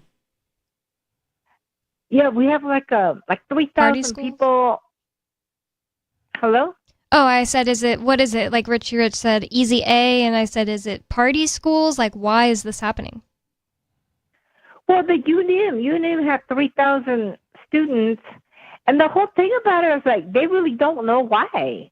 It was I guess they have to survey the students that enrolled. So I think we have an Eastern college too. We have the Aggies, the Las Cruces College, and then we have some college up in Santa Fe, and then we have an Eastern college. I can't keep track of all of it. All I know is the CNN, Central New Mexico. We have that campus. But I wonder if they hear my calls in from the Free Talk. I wonder. I think it's You think so? because the cumulative GPA of New Mexico is 2.75, so people are like, Easy A. Easy A. Even in college or is that high school? That's college. Wow. So Well, if you you're know what? if you're I think brighter it than was, that, you're going to be You're like gonna the be smartest student in your valedictorian. class. Yeah. Mm-hmm.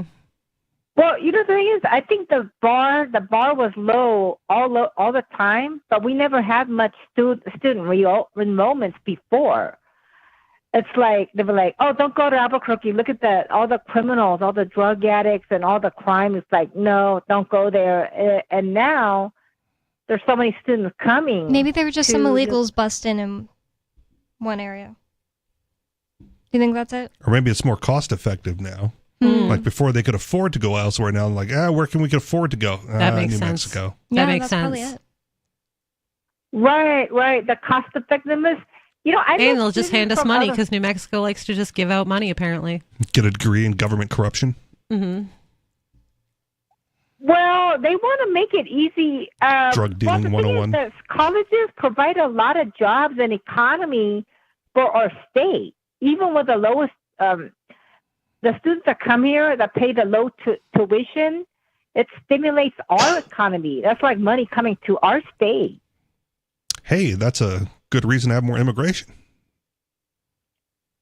Well, I don't know about the immigration, but have you noticed that we're going to open up a new truck border here? No, we haven't noticed. Texas is, that's what we decided. But Texas is going to close down their trucking port where there's a lot of trucks that go in and out. So we're going to open one. They're going to close theirs down. So What does that even we're mean? going to open. Just Why would you want all the people in New Mexico who can't drive to be the truck drivers? yeah.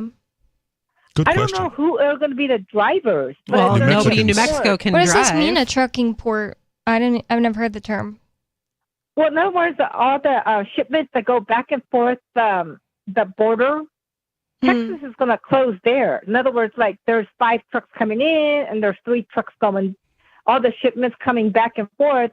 And Texas said, we don't want it. I guess they have too much illegals coming through that border, that checkpoint. And New Mexico was So- like, we'll take all those illegals. Yeah, I don't think they really restrict them at all. Good. Well, the Mexico was like, we're going to open up all that. So we want to have trade and economy and commerce with Mexico. I hate the word illegals. Yeah. I wonder prefer why the word Texas is alien? closing it at all. No, I just don't. People aren't illegal. Yeah, Okay. and the other thing is like it's definitely like coded. It's just like I Mm-hmm. don't know. It's just what people have been calling it now. It's like when I was young, it was illegal aliens. Now people say illegals. Yeah, I just don't like it. I mean, would you prefer the term Well, criminal? Does it mean? Sure. Well, Okay. what's the big deal about that truck point? I mean, I don't know. That's why I'm wondering, like, why would Texas want to shut that down? It only seems like if it's a big hub for trading, you again, like the Jeff Bezos thing earlier, you're going to get a cut of that. That's what I'm saying. Why would they want to shut it down? She's blaming the illegals. Maybe they're building a wall right there. Yeah, but I mean, but they're trading, not people. That's not what they're supposed to check people. What do? They hide them in the boxes, or what are they doing? Well, they hide them in shipping containers. Yeah, they put them in these trailers and just drive them around. That literally does happen, Sarah. Yeah. Oh, but they come through the checkpoint. But I mean, aren't they supposed to screen them? I mean, I would just unless think you pay off the border guard, right? I would just think that, like, first of all, Texas isn't as like crazy hard on people coming in the border as people think. She said hard on. And the other thing is that you would think that even if you had listen, we have downsides of people coming in illegally from Mexico. How could the bad not outweigh the good not outweigh the bad? Like, people don't want to work right now. People illegally coming in from the Mexican border do. I don't know. Is it true that people don't want to work? Yeah.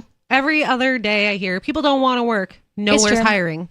Everywhere's hiring. Everybody wants to work. Everywhere's hiring and no one wants to work. Every restaurant I go to, people are saying, I'm working like a triple double today because nobody else came in, and restaurants closed. Like, Local Burger has been closed open since September or July. Or is it the boss is like, oh, we just can't find anyone to hire. We'll just keep you on doing way too much work so we don't have to hire another person and have all of that extra overhead cost. So the no one wants to work excuse is as old as time. Mm-hmm. So that's not a thing. Right. People still don't want to work more now because they're being given more welfare. That's another thing. So people, especially around COVID, when they got their bonus checks, right, stopped wanting to work. And it lowered the motivation and lowered the expectations because now you got free money for not working. Oh yeah, now everybody wants $30 an hour. And now that you've got the free money for not working, and they take that away, it's like, well, I'm not going to work as hard as I was for less because I got all of this free money. And on top of that, if there's not enough, if you see a lot of help wanted signs and not enough workers, you have to blame the company because when there's not enough workers, you have to buy those workers from somewhere else, which means you have to outbid your competitor on wages. I see tons of people saying, like, I've been applying for a year and a half and I don't get any calls back. Like, are they just terrible? Are they just really bad? And no, but companies are posting ghost jobs. Yes, that's also a thing. That's also happening. So I don't know what to believe. People don't want to work, which, yeah, but people are looking for jobs and not getting them. And all these companies are also saying we can't get employees. I mean, what you're saying, Richie Rich, is like, I guess you don't, I guess you don't want small stores to be able to open up anymore. And we're just going to all have to live with only Amazon because, like, the Moose Mart right now, extremely difficult for them to hire even like college students or like, yeah, no thanks. I know it's like you don't want them to be able to run because they can't. They don't purposely pay a smaller amount than they could. That's a silly thing. Then you don't get workers. Then you get outbid by someone who can. They've definitely lifted their pay from when they started. Like, they're lifting it with the times, etc. And it's still pulling teeth to get these kids to show up at all when they get hired. They quit after the first week. And I mean, Local Burger's the same way. They don't have anybody that wants to work there right now, so they've been closed since July. Yeah, raise the wage, and then don't be open because you have to pay for products to be on the shelves. There's a limit. You can't just say we pay $100 an hour. You can, and then you go out of business. If you said I'll pay $100 an hour, you would have more qualified workers other than college students lined up to take that job. And if you're going to go out of business, fine. That's a market phenomenon, right? If you get outbid by your competitor and it puts you out of business, that's fine. That's so a people market should just function. be on welfare instead of working at a small store. No. I don't know what else they're doing. Getting money from their parents and being... If they're getting money from their parents, that's fine too. If they're getting money from the state, I have an objection. Mm-hmm. I think it's fine. I'm just saying that it's like not good culture and it's like really bad. This is just like... Everything I've been seeing and hearing from people who run businesses, I don't think it's good. No, I'm fine. Where we're going. The workers are finally putting their foot down and going like, we're not going to do that hard work for not a livable wage. And I also see children talking on the internet about how well, the boomers did this to us, so we're not going to keep working hard. Well, you also have to you could say that the world you came into is not your fault, but the fact that you don't have to work to have a good life has just never been the case. Like, the boomers had to work to have a good life too. They may have done some stuff with the government, but they got more for less. Yeah, somebody else did better. That's like the people who say, I had to come in this country legally from Canada. Those other people should have to pay $20,000 and blah, blah, blah, and have a hard life to come in from Mexico. It's like, that's a silly argument that other people shouldn't have to work. But there's no drive to work a job where you can't pay your bills with it, though. Right. Well, then don't do a job where you can't pay your bills with it. No, I don't think that these small stores can't pay enough for people to actually pay for their living. There is such thing as people who do part-time jobs to make spending money, and if you're in college, that's probably all you're doing, and you have a dorm room. Yeah, but then those people are not reliable because they're college kids. Yeah, you can either bid up the wage. I don't know what you want people to do. Like, we run a business that has always run on just like college kids and their part-time jobs. Yeah. And so you think we should? Yeah. If you actually think you could just pay $100 an hour, you actually just don't know what you're talking about. The culture changed. You failed to change with it. You are now agreeing the culture has changed to people that don't want to work. That's all I'm saying. It's so stupid. It's not going to be. It's not going to work. That's always been the thing. Business owners have been complaining about people who don't want to work for millennia. Or however, whatever, centuries. It's always been a thing.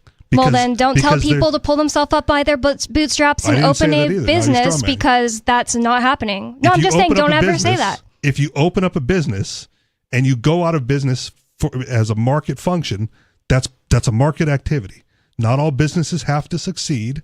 And if the Moose Mart goes out of business because they can't afford labor and they can't bid it away from competitors and they can't figure out another way to stay operational, it's definitely not just about the Moose Mart. It's like every small business that is in all of New Hampshire is like complaining that they can't stay open as many days, complaining that they can't stay open as late. Then go out of business. Let the bigger companies I guess we just need to live with robots and Amazon.com and nothing else. Like, if that's what the market pushes it, I'm fine. That's not even that none of the thing we live in is a free market. Like, the environment we live in is not actually the free market. We have huge corporations putting people out.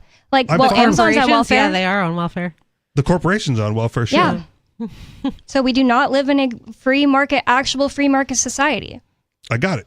And it is absolutely true people don't want to work, and you're admitting that there are people on the internet saying, like, I'm Gen Z and boomers ruined everything for me, and now I have to work too hard, and it pisses me off. That is the definition of people don't want to work. Thank you for proving my point.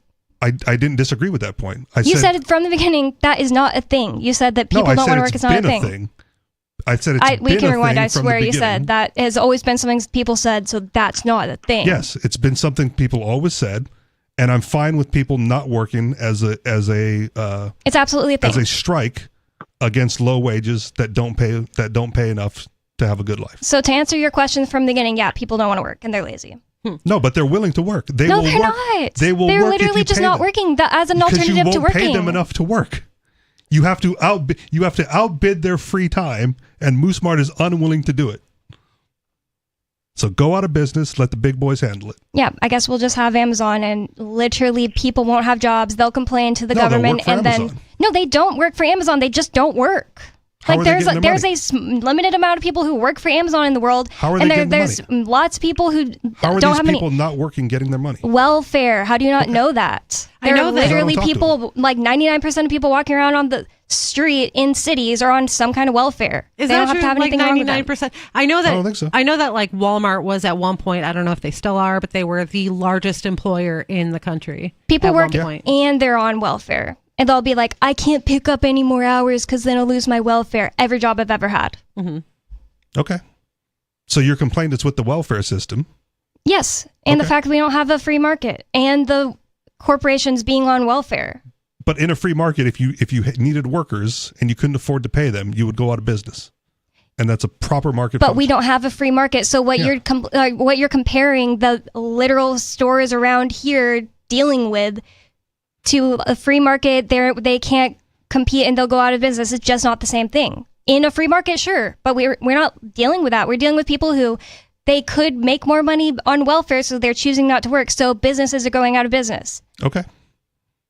So again, your complaint is with the welfare program. Yeah, never had a problem. Yes, I also have a problem with people being okay with going on welfare. No, I literally do complain about that. They're During COVID, I they're had the option. incentivized to do it. During COVID, I had the option to go on welfare, and I just didn't. I made more money than them. That's fine. But they So I do have a problem with it. It's a personality problem. They make less money, but have way more leisure time. And it's a I was toss-up. doing Uber Eats. I literally could stop any time I wanted to and do everything that my friends but were they hanging don't out do with, anything. or friends were doing and hang out They with get them. paid to do nothing. That's horrible. If I got paid to do nothing, I would have so much more fun. That's so lame and not true. I could do nothing, and it's awful. It's like the worst thing ever. No, because you go do something else. You just wouldn't spend your time working. You'd do leisurely activities like going for a hike or going to the beach. And that's not the same as doing nothing. There are a massive amount of jobs that are trying to pay, the minimum wage. I have a problem with the minimum wage because all it does is incentivize that minimum wage for companies because they're like, well, everybody just accepts that this is the minimum wage. This is It's starting like pay. completely understood that in New Hampshire, there's like no minimum wage jobs. Yeah, not just here though. I'm talking about like everywhere. There is too many jobs that pay that, and that's just the salary. It's not like your starting pay. That's what you get paid. Okay. No matter how much experience you have, and nobody can live on that. And so that these places are paying this small, tiny wage, and then I think that's driving a lot of people, like you said, I'm not going to work. Yeah. Why would I work? Why would I work? I think this is like a straw man because even in 2019, like I never applied for a job that was paying $7.25 the minimum wage. Like they're always higher than the minimum wage. Well, there's only so many of no, those. I said in though. Texas and in 2019. There's only I so lived in many of Texas. these jobs that pay above minimum wage, and then there's a whole lot of them that pay minimum wage. I If really don't everybody's think going for that's the- true. if Like everybody's literally, going for you the can't. jobs. It would be impossible to find a job in New Hampshire specifically In paying New minimum Hampshire wage, specifically, yes. and that doesn't happen in Texas as far as even far back as 2019. But there are places that if you go to Massachusetts, you will likely have a minimum wage job Mhm. because the minimum wage in Massachusetts is like $13.50. That's a huge problem. Making the minimum wage $13.50. You're right. It's a huge problem, but that's the wage there. I don't know. if you're I not think we doing could a Google job that's that. worth, I don't live there. Google it. It's around $13.50. Like So yeah, and if actual you're doing jobs. a job there, the cost of living in Massachusetts is so high that In certain places. that working for $13.50, which is a good majority of the jobs there, you're not going to be able to live. Just be a waitress. You get Or- paid like There's the $3 only an so hour, many but waitress jobs, though. There's definitely Not- a waitress job open in all of Not Massachusetts. every single person can be a waitress.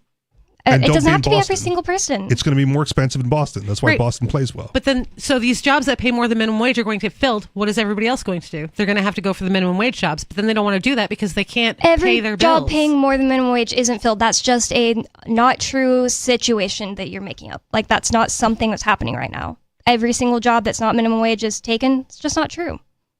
I'm it not fills saying up first by qualified individuals. And the reason I brought up waitressing is because that's something that almost anyone can get a job doing. Like when I got my first waitress job, I had no background doing Yes, it's an waitressing. entry level, low skill position. Exactly. And you can make like lots of money doing it. You can. So you can make a career out of waitressing if you want to. a short-term career. And that's the thing. Maybe. Everybody I mean, look at the doesn't diner have to. ladies with the- You don't have to stick to one job your whole life, especially if you're smart with your money and use it to fund other ventures. Like if you have a waitressing job and you're not wasting money, you can absolutely use that job to fund other ventures and get out of being a waitress. But even in your paradigm, the waitressing job has to pay more than going on welfare.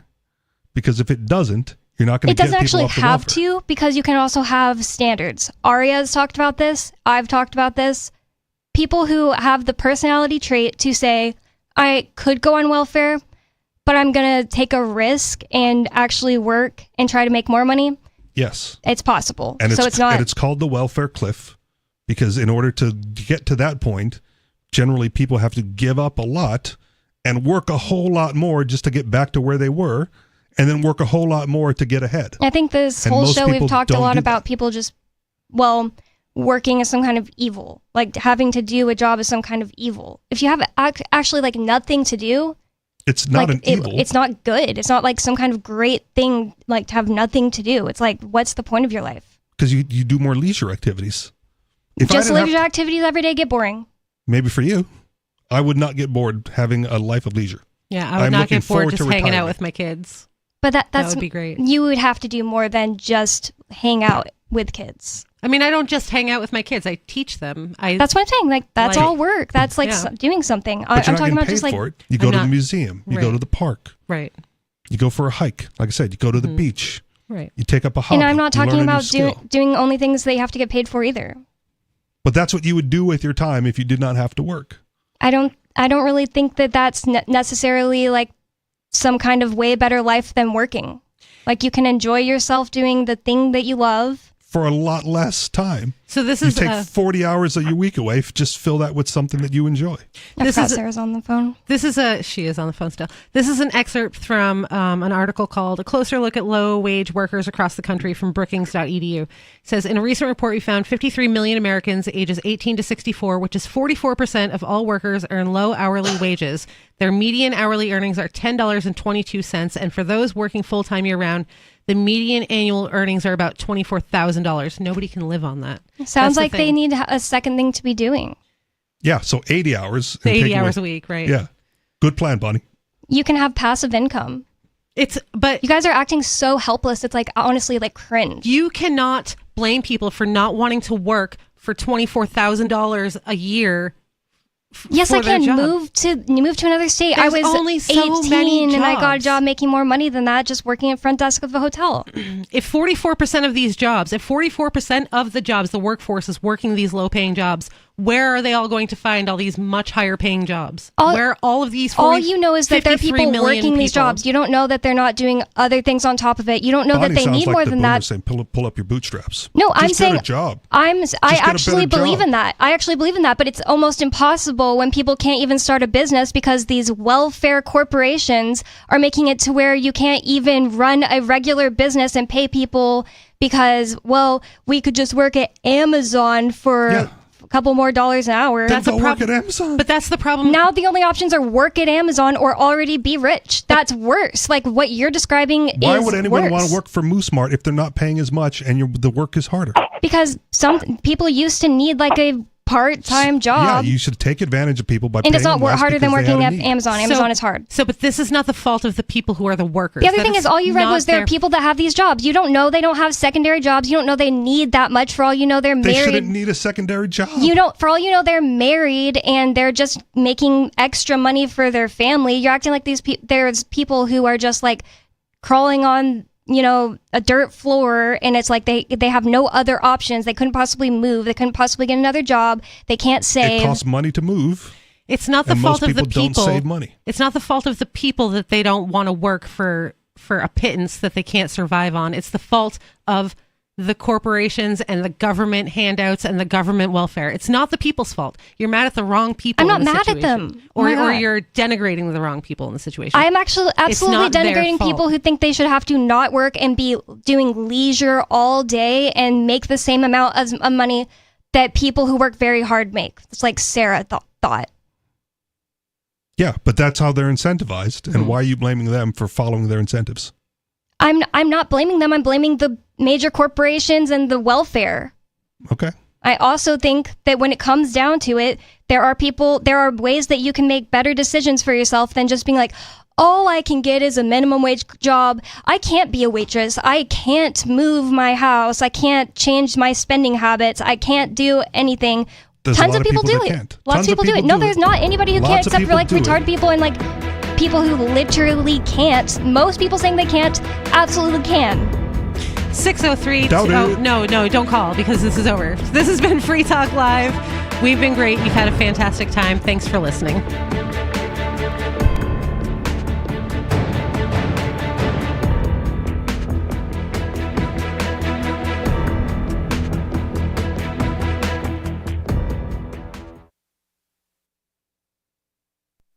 On Free Talk Live, we're bringing people to the ideas of liberty every day. From wrestling superstars like Glenn Jacobs You guys really are having an impact, I believe. Like I said, a lot of where I am now is due to listening to Free Talk Live. You changed my mind on some very important issues years ago. to random people tuning in on the radio.